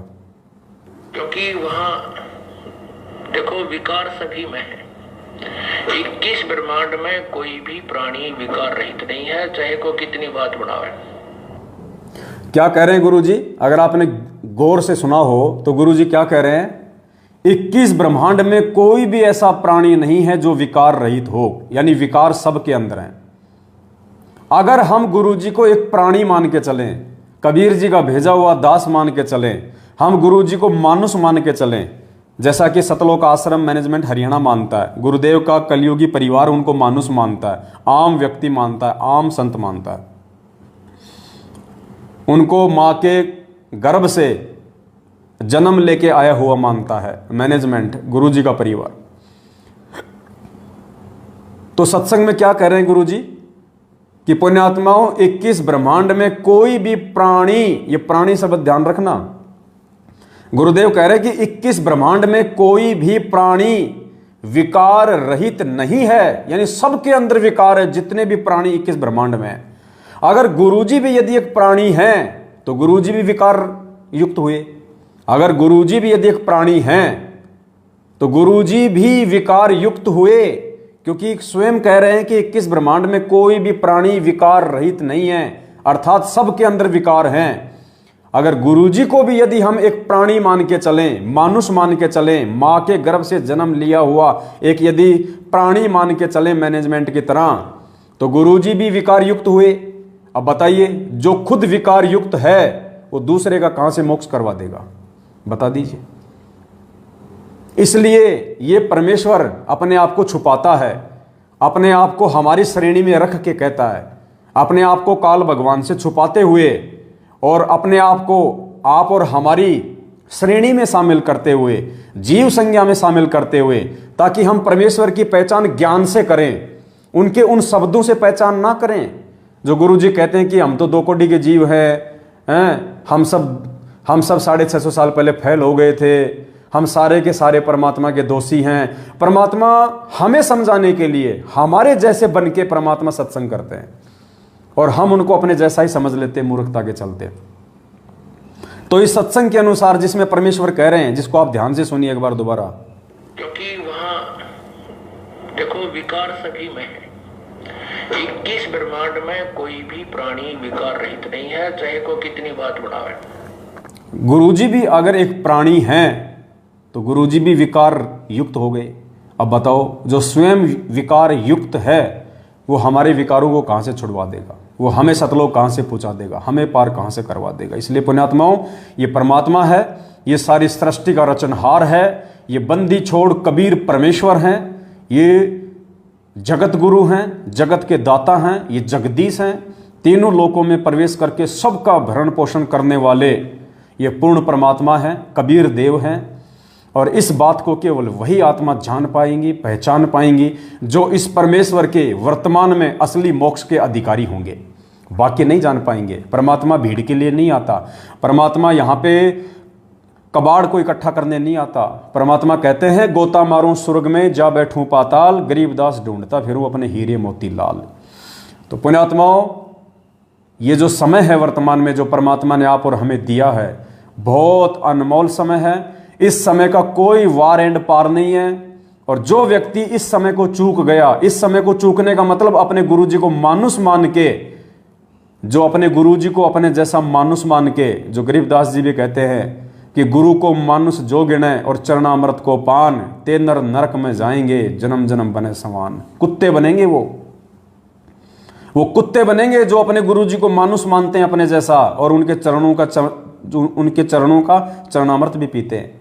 कहते हैं ऐसे भगत नाम लेने के बाद भी वो कुत्ते बनेंगे।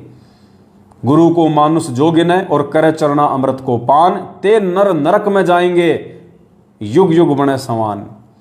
ये उन भक्तों के लिए कह रहे हैं गरीबदास जी महाराज कि उस तत्वदर्शी संत की शरण में आने के बाद, उस परमेश्वर की शरण में आने के बाद भी जो उनको अपने जैसा एक मानुष मानेगा, उनका जन्मदिन मनाएगा और भगवान किसी और को मानेगा और उनका चरणामृत भी पिएगा। कहते हैं ऐसे भगत नाम दीक्षा लेने के बाद भी, भक्ति करने के बाद भी वो नरक में जाएंगे और वो जन्म जन्म कुत्ते बनेंगे।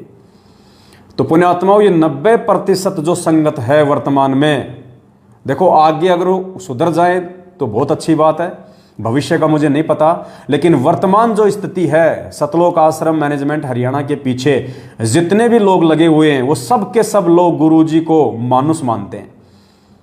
क्योंकि उन जिन जिन लोगों ने 14 जून 2022 को कागज की फोटो का प्रकट दिवस मनाया है, उस दाढ़ी मूंछ वाली नकली फोटो को कबीर भगवान मान के जिन जिन लोगों ने उसका प्रकट दिवस मनाया है, वो सारे के सारे लोग अपने गुरुजी को मानुस मान रहे हैं। वर्तमान समय तक तो वो सभी लोग नरक की तैयारी कर रहे हैं और मरने के बाद में वो कुत्ते की योनि ग्रहण करने की वो तैयारी कर रहे हैं। ये परमात्मा की वाणी कह रही है, मैं नहीं कह रहा। यदि वो अपने गुरुजी को मानुस ना मानते, अपने गुरुजी को ही परमात्मा मानते, तो पुण्यात्माओं परमात्मा तो जेल में बैठे हैं। फिर इन फर्जी आश्रमों में किसका प्रकट दिवस मनाने गए थे भाई साहब? किसका? वो देशराज जैसे मूतनाथ लोगों के पीछे लग के किसका प्रकट दिवस मनाने गए थे? संजीव हुड्डा, स्टेट कोऑर्डिनेटर उत्तर प्रदेश, भक्तों को रंडी के बीज की गालियां देने वाले लोगों के पीछे चल के शामली आश्रम में, धुरी आश्रम में, मुंडका आश्रम में, सिंहपुरा आश्रम में, भिवानी आश्रम में, जींद आश्रम में, बैतूल आश्रम में, इंदौर आश्रम में, सोजत आश्रम में, जितने भी ये पत्थर के खंडर खड़े कर रखे हैं फर्जी आश्रम, कौन से बाप का प्रकट दिवस मनाने गए थे? तुम्हारे भी 2-2 बाप हैं क्या?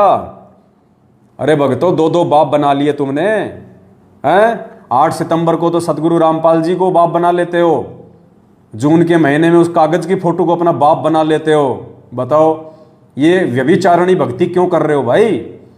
अरे आत्मा एक है, उसका परमात्मा भी एक ही है। आत्मा एक है, उसका परमात्मा भी एक ही है। एक आत्मा के 2 पति नहीं हो सकते, और जिस आत्मा के 2 पति होंगे वो व्यभिचारणी होती है, वैश्या कहते हैं उसको, वैश्या, वैश्या।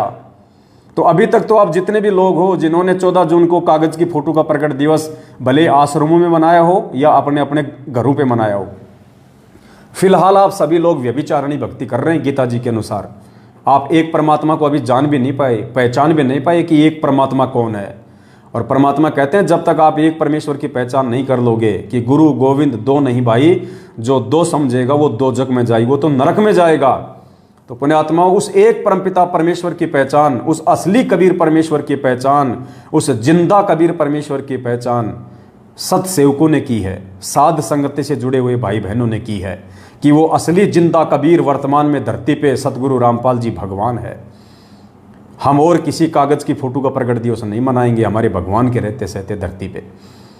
हम नकली कागज की दाढ़ी मूंछ वाली फोटो को कबीर भगवान मान के उसका प्रकट दिवस नहीं मनाएंगे। हमारे असली कबीर का असली प्रकट दिवस तो 8 सितंबर को आएगा, 8 सितंबर, क्योंकि हमारे पूज्य गुरुदेव सतगुरु रामपाल जी भगवान कबीर परमेश्वर 8 सितंबर 1951 के दिन धरती पे अतिथि रूप में प्रकट हुए हैं। 8 सितंबर 1951 को प्रकट हुआ असली कबीर इस कलयुग की पिछली पीढ़ी का। तुम तो प्रथम पीढ़ी वाले कबीर का भी नहीं मना रहे, क्योंकि वो जो फोटो तुम्हारे पास में है दाढ़ी मूंछ वाली, वो तो उस कबीर भगवान की उस समय की जिस रूप में वो आए थे 650 साल पहले, वो तो उनकी असली फोटो भी नहीं है। कहाँ थे उस समय कैमरे? कहाँ थे उस समय मोबाइल? किसने उनकी फोटो खींची थी? ये हाथ से बनाई हुई फोटो हैं, आगे चल के लोगों ने इनमें रंग डाल दिए। तुम तो उस 650 साल पहले भगवान जिस रूप में आया था, तुम तो उसकी भी असली फोटो को नहीं मान रहे। नरक में जाने की तैयारी क्यों कर रहे हो मेरे भाई बहनों? अपनी बुद्धि को खोलो, विचार करो, तुम अध्यात्म में कहाँ खड़े हो। संत रामपाल जी भगवान से तत्व ज्ञान लेने के बाद, ऐसे परम पुरुष की शरण में आने के बाद भी तुम कहाँ धक्के खा रहे हो, कहाँ भटक रहे हो? परमात्मा कहते ना, तू फिर 84 जाइर संतो, भगत जी शब्द दो ना परमात्मा का, यो सोदा फिर नाही रे संतो, यो सोदा फिर नाही, यो सोदा फिर नाही रे संतो, यो सोदा फिर नाही। लोहे जैसा ताव जात है, लोहे जैसा ताव जात है, काया दे सराहिर संतो, यो सोदा फिर नाही, यो सोदा फिर नाहिर संतो, यो सोदा फिर। 3 लोक और भवन चतुर्दश, 3 लोक और भवन चतुर्दश, सब जग सोदे माहिर संतो, यो सौदा फिर नाही, यो सौदा फिर नाही रे संतो, यो सौदा फिर नाही। दुगने तिगने किए चौगुने, दुगने तिगने किए चौगुने, किन्हे मूल गंवाई रे संतो, यो सौदा फिर नाही। यो सौदा फिर नाही रे संतो, यो सौदा फिर नाही। यो दम टूटे पिंडा फूटे, यो दम टूटे पिंडा फूटे, वो लेखा दरगाह माई रे संतो, यो सौदा फिर नाही। यो सौदा फिर नाही रे संतो, यो सौदा फिर नाही।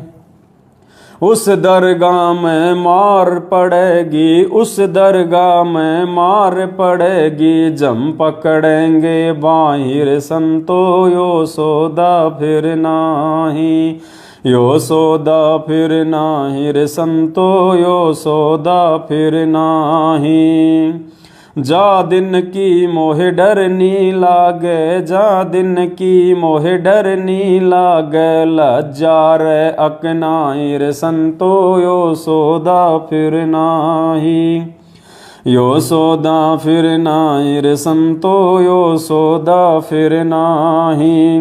अब क्या कह रहे हैं परमात्मा, ध्यान से सुनिए। नर नारायण दे पाय कर, नर नारायण दे पाय कर, तू फिर 84 में जाई रे संतो, यो सौदा फिर, तू फिर 84 में जाई रे संतो, यो सौदा फिर नाही। परमात्मा कहते नर नारायण दे पाय कर, तू फिर 84 में जाई। तो पुण्यात्माओं, ये नर नारायण दे प्राप्त करके और सतगुरु रामपाल जी भगवान उस नारायण की शरण प्राप्त करके और इतना ज्ञान लेके उस एक परमात्मा की पहचान ना करके और असली जिंदा कबीर सतगुरु रामपाल जी भगवान के प्रकट होते सहते और अपनी मूर्खता के चलते, अपनी ना समझी, अपनी अज्ञानता के चलते उस कागज की फोटो को, डाडी मुछ वाली फोटो को कबीर परमात्मा मान के तुम उसको भगवान मान रहे हो, उसको भोग लगा रहे हो, तुम उसका प्रकट दिवस मना रहे हो। कहते हैं तू फिर 84 में जाई रे संतो, यो सौदा फिर नहीं। तो पुण्यात्मा उदास की प्रार्थना है सभी भाई बहनों से, बाद में रोगे लेकिन यह समय वापस मुड़ के नहीं आएगा, यह समय वापस मुड़ के नहीं आएगा। ये सात संगति की वीडियो परमात्मा आने वाली आत्माओं के लिए बनवा रहे हैं, जो हजारों साल ये मार्ग चलेगा परमात्मा का। जब तक गुरुदेव के सत्संग चलेंगे, जब तक ये साइंस चलेगी, ये यूट्यूब चलेगा, तब तक ये सात संगति के वीडियो चलेंगे, ये शंका समाधान के वीडियो चलेंगे। क्योंकि माँ के पेट से जन्म लेते ही आदमी इस ज्ञान को नहीं समझ लेगा। जैसे हम लोगों ने धीरे धीरे समझा, ऐसे ही बाकी के लोग धीरे धीरे समझेंगे। तो ये वीडियो परमेश्वर के सत्संगों के पीछे पीछे चलेंगे शंका समाधान के लिए। लेकिन सौभाग्यशाली आत्मा वो होंगी वर्तमान में जो आज ही चेत जाएंगी, आज ही जाग जाएंगी। क्योंकि आने वाले समय में तो केवल भक्ति का रंग चढ़ेगा, परमात्मा केवल भक्ति की कलम चढ़ाएगा।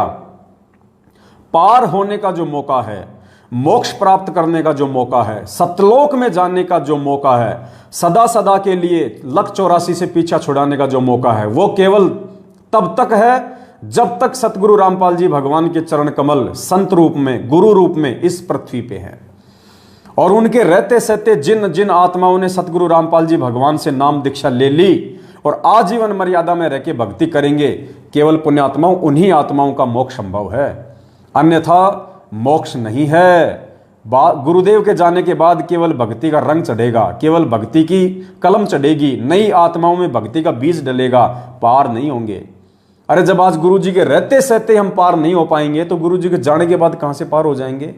स्कूल में कोई बच्चा टीचर के रहते सहते पढ़ाई नहीं कर रहा है तो टीचर के जाने के बाद क्या खाक डिसिप्लिन में रहेगा, क्या खाक वो पढ़ाई करेगा। तो पुण्यात्माओं, आप और हमने समझना है, सत्सेवक भाई बहनों ने, ये सारी की सारी मेहनत जो परमात्मा जी 27 साल से कर रहे हैं और 7 साल से हम जैसे 2 कोटि के जीवों को निमित्त बना के परमात्मा दिन रात ये सात संगति की वीडियो बनवा के जगह जगह जाके इन कॉल एजेंटों से छुप छुपा के हम जो साथ संगतियां कर रहे हैं, ताकि वहां जाके वीडियो बने, गुरुजी को भोग लगे, वीडियो बने, वो वीडियो फिर लाखों आत्माओं तक जाए। ये मेहनत सिर्फ और सिर्फ परमात्मा आप और हम जैसे हीरे मोती लालों के लिए करवा रहा है। आप और हम जैसी परमात्मा की विशेष आत्माओं के लिए, पुण्यात्माओं, ये मेहनत हो रही है इतनी। आज गुरुदेव जो हिसार जेल में बैठे हैं ना, ये देश राज जैसे मुंह में मूतने वाले लोगों के लिए नहीं कर रहा परमात्मा। संजीव हुड्डा जैसे लोगों के लिए जो भक्तों को रंडी का बीज बोलते हैं, गालियां निकालते हैं स्टेट कोऑर्डिनेटर होने के बाद भी, ऐसे लोगों के लिए परमात्मा मेहनत नहीं कर रहा। परमात्मा जो ये दुख उठा रहा, आज जो ये हिसार जेल में बैठ के जो कष्ट उठा रहे हैं, ये कष्ट वो परमेश्वर आप और हमारे जैसे भक्तों के लिए उठा रहे हैं कि मेरे ये बच्चे हैं जो मेरे ज्ञान पे चल रहे हैं, मेरे वचन पे चल रहे हैं। इनकी गर्दन कट सकती है लेकिन मेरे बच्चे मेरे वचन से पीछे नहीं हट सकते। ये सीता की तरह नहीं है जो राम के कहने के बाद भी लक्ष्मण रेखा को लांघ जाएगी। ये मेरे वो सपूत हैं, ये मेरे वो सतसेवक बच्चे हैं, ये मेरे वो हंस हैं पिछली पीढ़ी के, जिनके लिए मैं चारों युगों से यहाँ पे दुख उठा रहा हूँ, परेशानियां उठा रहा हूँ, बार बार इस गंदे लोक में आता हूँ मैं। तो पुण्यात्माओं, परमात्मा ने यदि आप और हम जैसे 2 कोटि के जीवों पे इतना बड़ा विश्वास किया है, तो पुण्यात्माओं दृढ़ संकल्प कर लो कि हे परमपिता परमात्मा सतगुरु रामपाल जी भगवान, चाहे आपके दास और दासियों की चाहे गर्दन धड़ से अलग हो जाए परमात्मा, हम समय आने पे आग में कूदने से भी पीछे नहीं हटेंगे, हम जहर पीने से भी पीछे नहीं हटेंगे, हम 100 मंजिल की बिल्डिंग से आंख बंद करके आपके नाम के ऊपर विश्वास करके छलांग मारने से भी पीछे नहीं हटेंगे परमेश्वर। बस आप अपना आशीर्वाद हम 2 कोटि के जीवों पे बनाए रखना परमात्मा, हमें आप जी भ्रमित ना होने देना परमात्मा। हम अपनी तरफ से पूरी कोशिश करेंगे, लेकिन मालिक बिना आपके आशीर्वाद के, बिना आपकी विशेष मेहर के परमात्मा हम भी भक्ति मार्ग पे नहीं चल पाएंगे। तो पुण्यात्माओं, हमने भी परमात्मा को दृढ़ विश्वास दिलाना है। अगर परमात्मा ने हमारे ऊपर दृढ़ विश्वास किया है तो हमने भी अपने पूज्य गुरुदेव जी के दृढ़ विश्वास दिलाना है। हमने 650 साल पहले की तरह इस कबीर भगवान को दुखी नहीं करना। जैसे 650 साल पहले मगर में वीर सिंह बघेल और बिजली खान पठान दोनों सेना लेके आमने सामने खड़े हो गए थे, मरने मारने के लिए खड़े हो गए थे कि एक बार ये कबीर जी यहां से शरीर छोड़ के चला जाए, फिर देखते हैं इनकी बॉडी को कौन लेगा। तो पुण्यात्माओं, आज भूमिका तो काल ने वो ही बना दी। एक तरफ तो ये सतलोक आश्रम मैनेजमेंट हरियाणा को ये बिजली खान पठान बना के खड़ा कर दिया, और दूसरी तरफ वो चाह रहा था कि ये जो सतसेवक हैं ये वीर सिंह बघेल बन जाए, लेकिन काल भगवान की चाल सफल नहीं हो पाई। हम वीर सिंह बघेल नहीं बन पाए। हम तो परमात्मा के हंस बन के ही रहेंगे, हम तो परमात्मा के बच्चे बन के रहेंगे, परमात्मा के हीरे मोतीलाल बन के रहेंगे।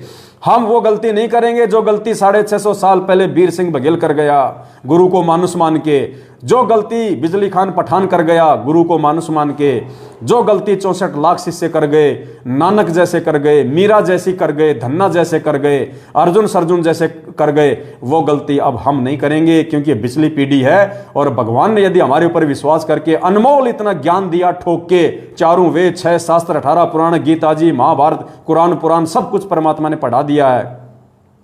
अक्षर ज्ञान दिया भगवान ने, पिछली पीढ़ी में मानव जन्म दिया, आशीर्वाद दिया, अपना तत्व ज्ञान दिया। तो पुण्यात्माओं, अब भी यदि हम गोबर खाएंगे, गोबर खाने का मतलब मैनेजमेंट के पीछे लग के राजनीति करेंगे, देह दान करेंगे, रक्त दान करेंगे, इन कुपात्रों को ज्योति दान और पाठ का पैसा देंगे, इनके कहने पे गुंडों की सीबीआई जांच करवाएंगे, इनके कहने पे इन फर्जी आश्रमों में जाएंगे और ये कुत्ता लड़ाई में शामिल होंगे, तो फिर हम भाई हम गोबर खा रहे हैं। फिर हम परमात्मा का सत्संग रूपी वो अमृत दूध का पान नहीं कर रहे, हम इन फर्जी लोगों के पीछे लग के गोबर खा रहे हैं। तो पुण्यात्माओं, गोबर खाने वालों को गोबर मुबारक, और हम जैसे भाई बहनों को परमात्मा का अमृत ज्ञान मुबारक। तो दया परमपिता परमात्मा की। पुण्यात्माओं, भगवान प्रसन्न करना है अब की बार। वो एक गाना आता था ना पहले हिंदी फिल्मों में, मैंने यार मनाना नहीं, मैनू यार मनाना नहीं, चाहे लोग बोलियां बोले। तो बताओ, वो 2 कोड़ी के वो फिल्मकार एक गाना बनाते हैं कि मैनू यार मनाना, चाहे लोग बोलियां बोले, दुनिया चाहे कुछ भी कहे, मैंने तो मेरे यार को मैंने प्रसन्न रखना है। तो हमारा यार सतगुरु रामपाल जी भगवान है। यार यानी परमपिता परमात्मा, वो पति, वो स्वामी। तो हमने तो अपना गुरु मनाना नहीं, चाहे संगत भेड़ चाल में चाले, हमने तो अपना गुरु मनाना नहीं, चाहे संगत भेड़ चाल में चाले। तो संगत मर रही है तो मरने दो, समझाना हमारा फर्ज है, और समझेगा वही, सब लोग नहीं समझ सकते पुण्यात्माओं। मालिक कहते हैं पिछले जन्म से होत है पूर्ण हंस मुराद। ये हर किसी के समझ में नहीं आ सकती ये बात। जब गुरु का सत्संग समझ में नहीं आ रहा 90% संगत को, तो पवन दास की वीडियो कहां से समझ में आ जाएंगे। तो ये समझ लीजिए परमात्मा ने उस गंदगी को रिजेक्ट कर दिया है। और पुण्यात्मा सौभाग्य क्या, डबल सौभाग्य, अहो भाग्य, परम भाग्य, जो परमात्मा ने आप और हम जैसे 2 कोड़ी के सत्सेवकों को ये ज्ञान समझा दिया। परमात्मा ने अपनी पहचान करवा दी कि बेटा असली कबीर मैं हूं, वो दाढ़ी मूंछ वाली फोटो कबीर नहीं है, असली कबीर मैं हूं। तो परमात्मा ने समझा दिया हमारे को। तो पुण्यात्माओं अब भी यदि हम पीछे हटेंगे, देखो आने वाले समय में हो सकता है पुण्यात्माओं हमारी वो परीक्षा होगी, परमात्मा हमारे विश्वास की परीक्षा लेगा, हमारी दृढ़ता की परीक्षा लेगा कि वास्तव में मेरे बच्चे ने मुझे बाप माना कि नहीं माना, मुझे वास्तव में कबीर माना कि नहीं माना, या फालतू में 8 सितंबर को मेरा प्रकट दिवस मना रहे हैं। पुण्यात्माओं कहे कबीर सुनो भाई साधो मैं तो हूं विश्वास में, आने वाले समय में ये दुनिया ऐसे गुरु जी को भगवान नहीं मानेगी। पुण्यात्माओं कहते हैं भगत के वश में है भगवान, और भगतों से ही परमात्मा अपनी पहचान करवाएगा। हो सकता है आने वाले समय में अपने पूज्य गुरुदेव जी के ऊपर विश्वास करते हुए उनको कबीर भगवान साबित करते हुए, क्या पता ऐसा समय आ सकता है हम सत्सेवक भाई बहनों को आग में कूदना पड़ सकता है, हम भाई बहनों को जहर की बोतल पीनी पड़ सकती है, हम भाई बहनों ने फांसी के ऊपर लटकने के लिए भी जो है वो तैयार होना पड़ सकता है। लेकिन सिर पे आशीर्वाद सतगुरु रामपाल जी भगवान का रहेगा अपनी प्रत्येक आत्मा पे। बाढ़ बाका नहीं हो सकता, बाढ़ बाका। परमात्मा कहते हैं सिर के साटे हरी मिले तो भी सस्ता जान, और गुरु जी कहते हैं जो अपने गुरु भगवान को शीश देने के लिए तैयार हो जाता ना, फिर परमात्मा उसका शीश लेता नहीं है। तो पुण्यात्माओं मालिक कहते हैं 1 करोड़ों शीश तूने दे दिए यमराजा की फेंट, फेंट यानी झटके से, धक्के से, धोखे से। ये काल भगवान अनंत युगों से गधा कुत्ता सुअर बना के, सैनिक बना के हमारे शीश कटवा रहा है। तो कहते हैं करोड़ों शीश तूने दे दिए यमराजा की फेंट, और 1 शीश दे के देख ले सतगुरु अपने की भेंट, यानी प्यार से तो 1 सिर अपने गुरुदेव को दे दे। अरे क्या पता कल को एक्सीडेंट हो जाए, कितने लोग मरते हैं गाड़ियों में, गर्दन कट जाती है, फालतू में मर गए ना।